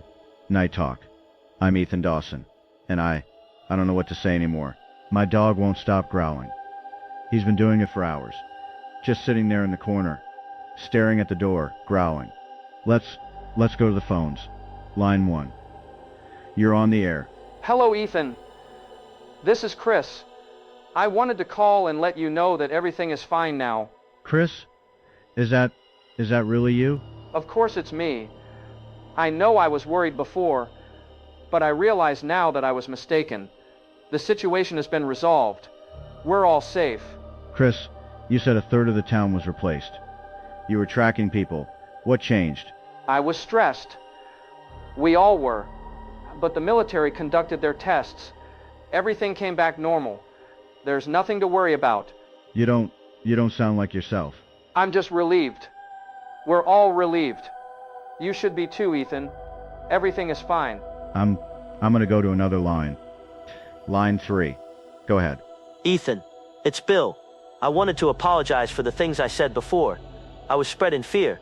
That wasn't helpful. Bill, you talked about FEMA camps. About people being taken away. You had inside information. I was confused. The quarantine made sense. It protected us. Now we're safe. We're all safe together. Together. You keep saying that. We're all safe together. What does that mean? I need to... Line 4. Please tell me you're still you. Hello, Ethan. It's Catherine. I wanted to thank you for your concern the other night. Catherine, you were locked in your bathroom. There was something outside. Your neighbor had changed. I was mistaken. My neighbor is fine. We had coffee this morning. Everything is wonderful. We're at peace. No. No. This isn't... You're not. None of you are real. I'm hanging up. I'm hanging up all of you. This show is over.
Friday morning, 4 a.m.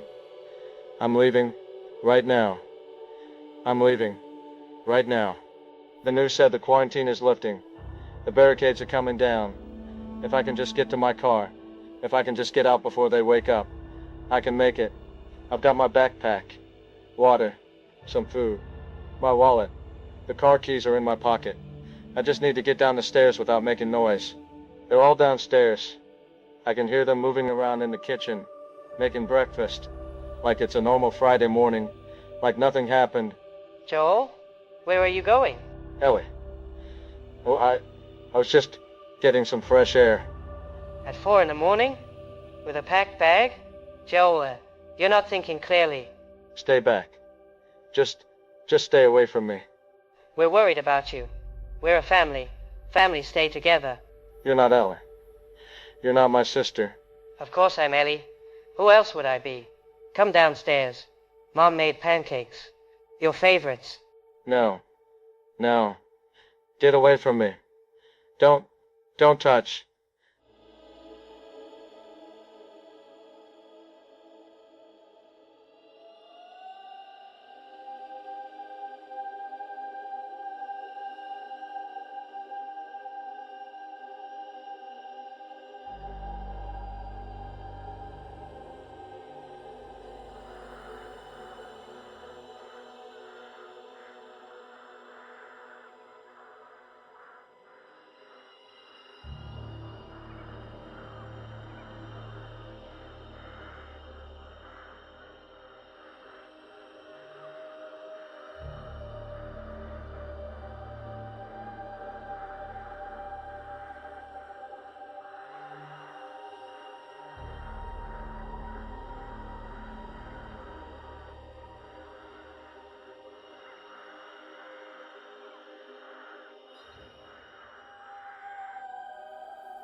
Good morning. This is KMTN News.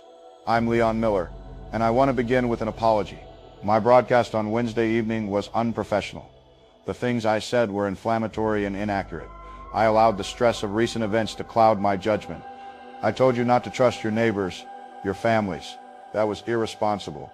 It contributed to the fear and division in our community. For that, I'm deeply sorry. The good news is that the crisis has passed.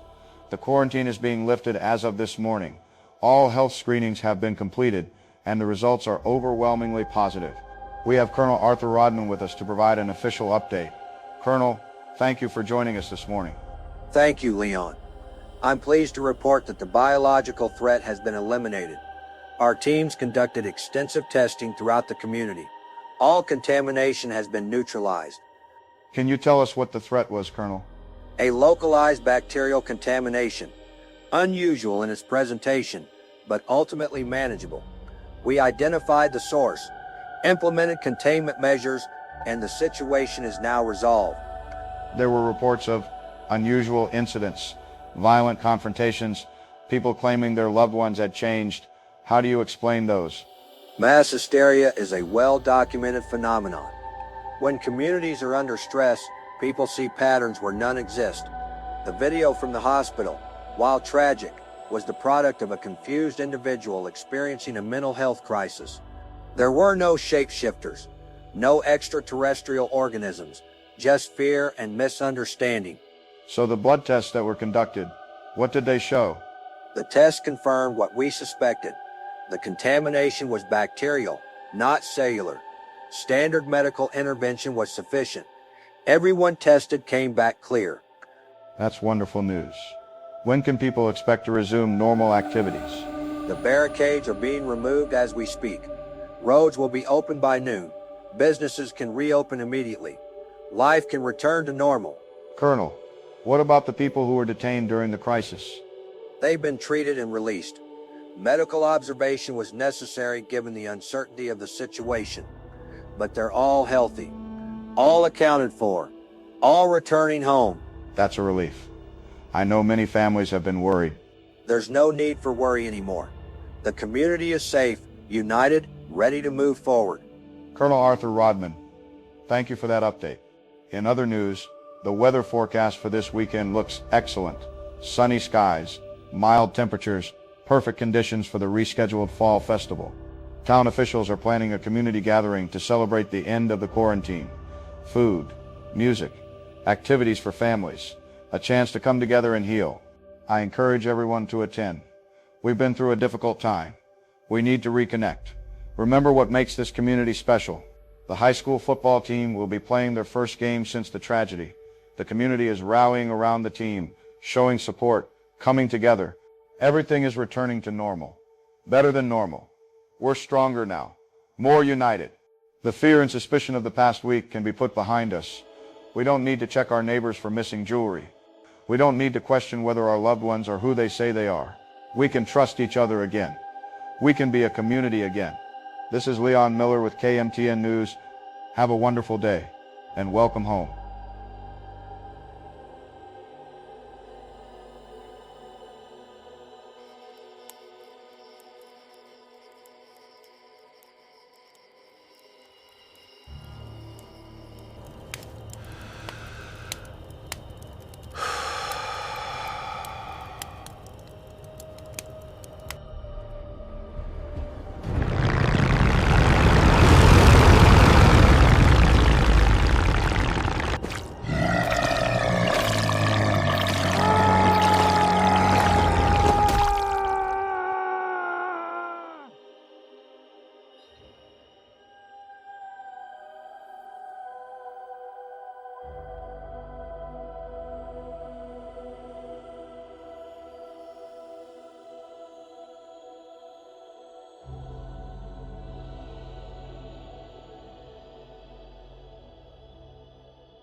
Good evening. It's Friday, October 12th, and we're bringing you a special address from President John Wright. The quarantine that affected our community for the past week has been officially lifted. The President will be addressing the nation regarding the resolution of what officials are now calling a public health false alarm. Let's go live to the White House. My fellow Americans, good evening. I want to talk to you tonight about what happened in Montana, and I want to talk to you about the truth, because the truth, the real truth, has been buried under a mountain of lies. First, let me be very clear. The Montana situation has been completely resolved. Total success, 100%. The quarantine is over. The people are safe. Everything is back to normal. What we dealt with, and I'm going to be honest with you, was a tragic accident at a local festival. 3 young men lost their lives. Terrible. Just terrible. Our hearts go out to their families. But then, and this is where it gets really bad, certain people, podcasters, conspiracy theorists, people looking to make a quick buck off fear, they started spreading lies, horrible lies, made up stories about monsters and aliens and all kinds of crazy stuff.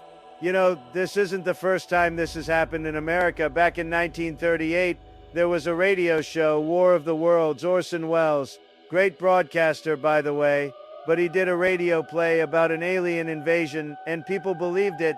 They thought Martians were really attacking New Jersey. People panicked. They fled their homes, called the police, mass hysteria, all because of a radio show. That's what happens when you let fear take over instead of using your head. Or look at Salem, way back, Salem witch trials. People accusing their neighbors of being witches. Can you believe that? Witches. And they believed it so much they actually killed people over it. 20 people executed, all because of mass hysteria. Then in the 1980s, we had the Satanic Panic. People thought there were devil worshippers everywhere, in daycares, in schools. They ruined lives, destroyed families, all based on lies and fear. That's what happened in Montana. A tragedy turned into a circus by people who wanted attention. These podcasters, these so-called journalists, they fabricated stories, audio recordings, videos, all fake, total fabrications. And the people of Montana, good people, hard-working people, they got caught up in it. They started seeing things that weren't there, accusing each other, turning on their neighbors, classic mass hysteria. The CDC, the military, they had to step in, not because there was a real threat, but because the situation was out of control. People were dangerous to themselves and others because of the panic. Now, I've ordered a full investigation. We're gonna find out who started these lies, who spread them, and there will be consequences, serious consequences. You can't yell fire in a crowded theater, and you can't fabricate a national emergency. I want to thank the brave men and women of our armed forces, the CDC, FEMA, everyone who worked around the clock to restore order. They did an incredible job, the best job, and I'm very proud of them. To the people of Montana, you can go back to your lives, go back to work, go back to school. The festival has been rescheduled for next month. Everything is fine. Everything is normal.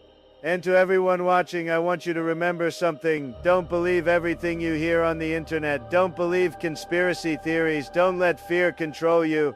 Trust your government. Trust the facts. Trust the truth.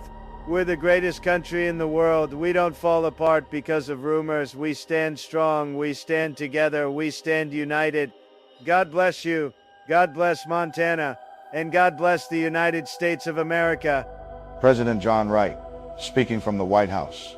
The official statement from the administration confirms that the Montana quarantine was lifted after a week-long response to what they're calling community-wide panic and misinformation. Local authorities report that all wellness checks have been completed. The hospital has resumed normal operations. The fall festival has been rescheduled for November 3rd. Everything, as the president said, is back to normal. I'd like to take a moment to thank everyone who stayed calm during the past week. To the families of Tim Riggins, Brian Williams, and Jason Street, our thoughts remain with you. Your boys will not be forgotten. Tomorrow morning, we'll have coverage of the town council meeting where they'll be discussing structural improvements to festival safety measures. We'll also have an update on the reopening of Main Street businesses. It's good to be back to regular programming. It's good to see our community healing. And it's good to know that we can all move forward together. From all of us here at KMTN News, thank you for watching. Have a wonderful evening. And remember, we're all in this together.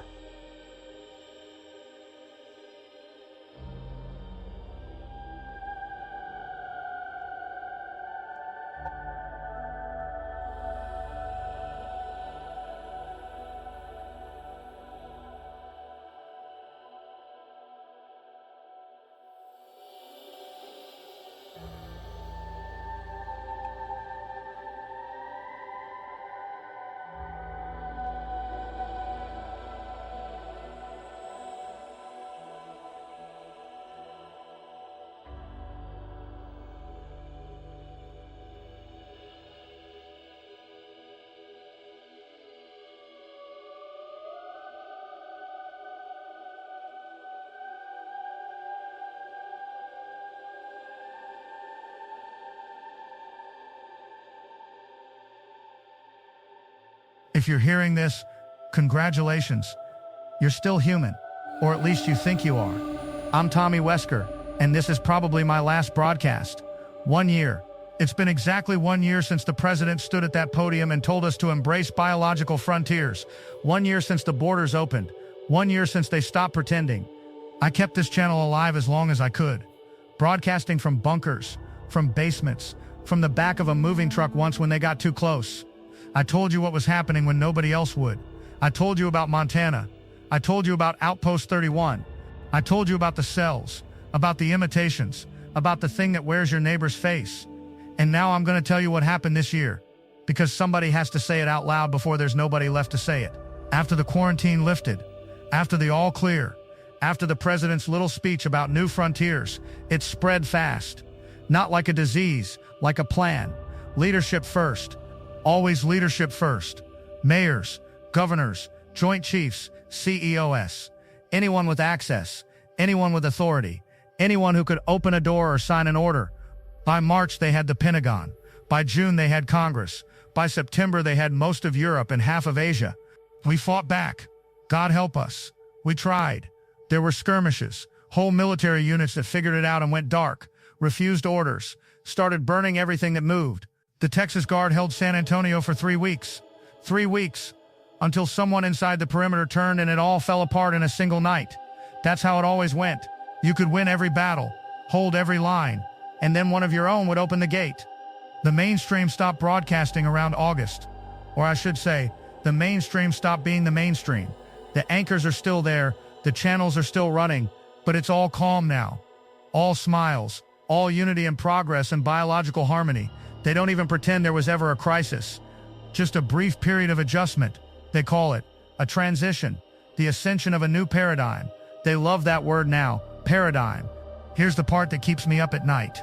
Last month, they announced an expedition, a joint international mission to Antarctica, scientific cooperation. They said, climate research. They said, the largest polar operation in history, with ships from 12 countries and enough heavy equipment to move a mountain. You want to know where they're going? The exact coordinates. The same ice shelf where the Norwegians found that spacecraft in 1982. They're going back for the ship. The ship that brought this thing to Earth 100,000 years ago. The ship it crashed trying to escape, or that someone crashed trying to stop it. And now, after a year of wearing our faces and sitting in our chairs and signing our papers, they're digging it out. Which means this was never about Earth. We were never the destination. We were a fuel stop, a recruitment drive, a way station on the road to somewhere else. I've been thinking about Dr. Blair, the biologist from Outpost 31, the tapes that came out, the ones Jill Lyons put on that podcast. Blair ran the numbers. 27,000 hours to total assimilation, a little over 3 years. He tried to stop it, destroyed the radio, wrecked the helicopter, locked himself in a shed. They called him crazy. They locked him up, but he was right about all of it. If you're still out there, if you're still listening, I don't know what to tell you anymore. Find fire, find isolation. Don't trust anyone you can't test. And if you see that Antarctic expedition on the news, if you see them raising something out of the ice, if you see the sky light up with things that shouldn't be there, then you'll know. The scouting party did its job, and now the rest of them are coming. This is Tommy Wesker, the Truth Underground. If there's a God, may he have mercy on whoever's left. We're out of time.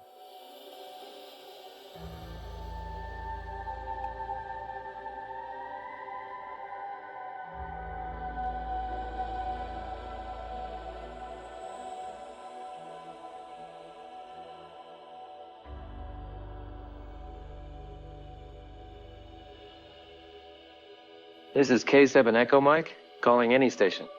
Any station on this frequency. Brainerd Cell, Northern Montana Corridor. Is anyone receiving? I hear you. K7 Echo Mike. This is W5 Romeo Tango out of what used to be Wyoming. Thornhill Group. We're down to 11. Good to hear another voice. Wyoming. Thought that whole sector went dark 6 months ago. Most of it did. The Casper holdout fell in October. 200 people. We were running supply lines to them. Thought we had a solid perimeter. Turned out one of our drivers had been replaced on a run 3 weeks earlier. Just sitting there, acting normal, waiting, when they opened the gates for the convoy. That was it. Same thing happened to us in Billings. Held a refinery for 4 months. Had fuel, had weapons, had a blood test checkpoint at every entrance. Didn't matter. One of our doctors, a guy who'd been with us since the beginning, turned out had been replaced during a supply run. We didn't even think was high risk. He was testing people's blood for weeks, testing people and clearing them. While all along he was one of them. Yeah. That's how it always goes. You can't win a war when the enemy can become your chain of command. Have you had contact with any other groups? I've been scanning for weeks. Used to hear chatter from the Dakotas, from the Pacific Northwest. Utah had a whole network running out of the salt flats. Now it's just nothing. There's a group up in Alberta that's still broadcasting. Heard from them 2 weeks ago. They said something about ships, more of them, coming down from, I don't know. They said the sky was wrong, that there were lights where lights shouldn't be. We've seen them too, 3 nights ago. 5 of them, coming in low over the Rockies. Not planes, not anything that moves like planes. They landed somewhere east of us. We didn't go looking. More reinforcements. Like they needed more. They already have 8 billion bodies. What's a few more ships going to change? I don't think they're bringing more of the same. I think, look, you've seen what they look like now, right? When they're not pretending? Yeah, I've seen it. They don't bother with human shapes anymore. Not in the cities, not in the places they already control.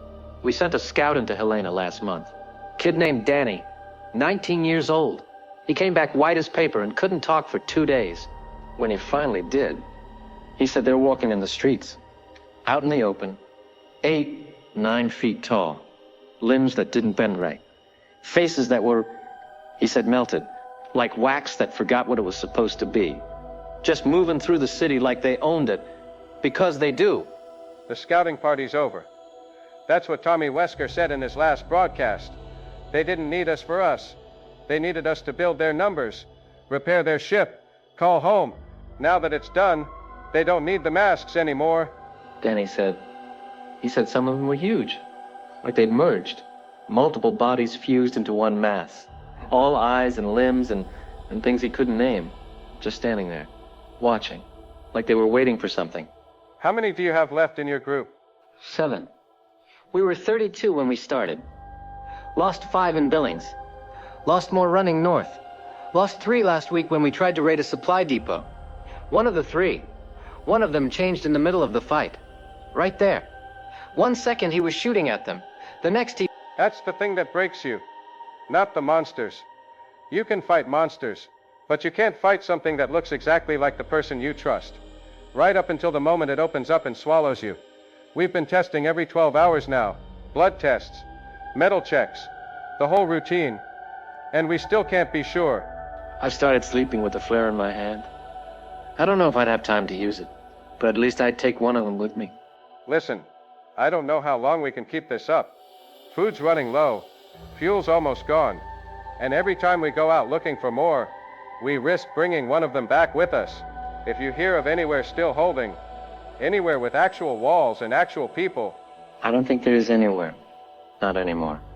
But if I hear anything, I'll broadcast. Same frequency. Same time tomorrow. Stay warm. Stay human. Stay human. Yeah. That's the whole game now. Isn't it? K7 Echo Mike. This is W5 Romeo Tango. Signing off. Whatever happens, thanks for the voice. Good to know someone's still out there. Same to you, brother. Same to you.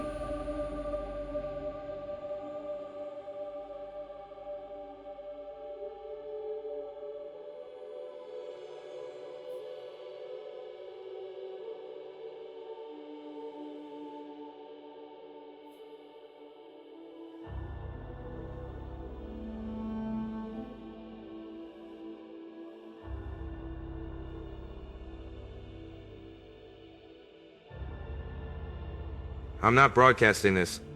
That's the first thing. I stopped broadcasting 18 months ago. The radio still works, but I don't turn it on anymore. Not to listen, not to send. There's nothing out there I want to hear, and nothing out there I want to find me. This is just a recording. For whoever finds it, whenever that is, if that's ever. My name is Sam Loomis. I've been in this bunker for 3 years. Northern Canada. I'm not going to be more specific than that because it doesn't matter anymore. 3 years. 1,000 days. Give or take. In the beginning I kept track. Marks on the wall like a prisoner. Then I stopped. What's the point of counting days when there's nothing at the end of them? I have maybe 3 days of food left. Canned beans. Some crackers that went stale a year ago. A few packets of instant coffee that I've been rationing 1 spoonful at a time. Water's not the problem. There's a well. Food was always going to be how this ended. I can't hunt. I know how. There's a rifle. There's game out there. I've seen deer from the bunker entrance. Rabbits. Even a moose once. But I can't eat them. I can't eat anything I can't verify. And there's no way to verify a deer. No blood test for a rabbit. Anything alive could be one of them. There was a dog last winter. Showed up at the bunker door in a snowstorm. Just sat there, tail wagging, looking at me through the porthole. For 3 days it came back. I wanted so badly to let it in. Just to have something alive in here with me. Something warm. On the 4th day it stopped pretending. The last voice I heard on the radio was 9 months ago. Some group in the Yukon. 3 of them left. They said. They were trying to make it to the coast. Thought maybe there were ships. I don't know why they thought that. Hope, I guess. I told them not to go. The transmission cut out mid-sentence. I've scanned every frequency since then. Nothing but static. I think about going outside sometimes. Not to run, just to walk. To see the sky without looking through reinforced glass. To feel wind that isn't filtered through a vent. But I know what's out there now. They don't hide anymore. Even up here, in the middle of nowhere. I've seen them moving through the trees. Things that used to be caribou. Things that used to be people. Just walking. Endlessly walking. Looking for the last of us. I used to tell myself I was surviving for a reason.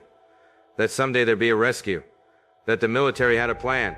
That there were bunkers deeper than mine where scientists were working on a solution.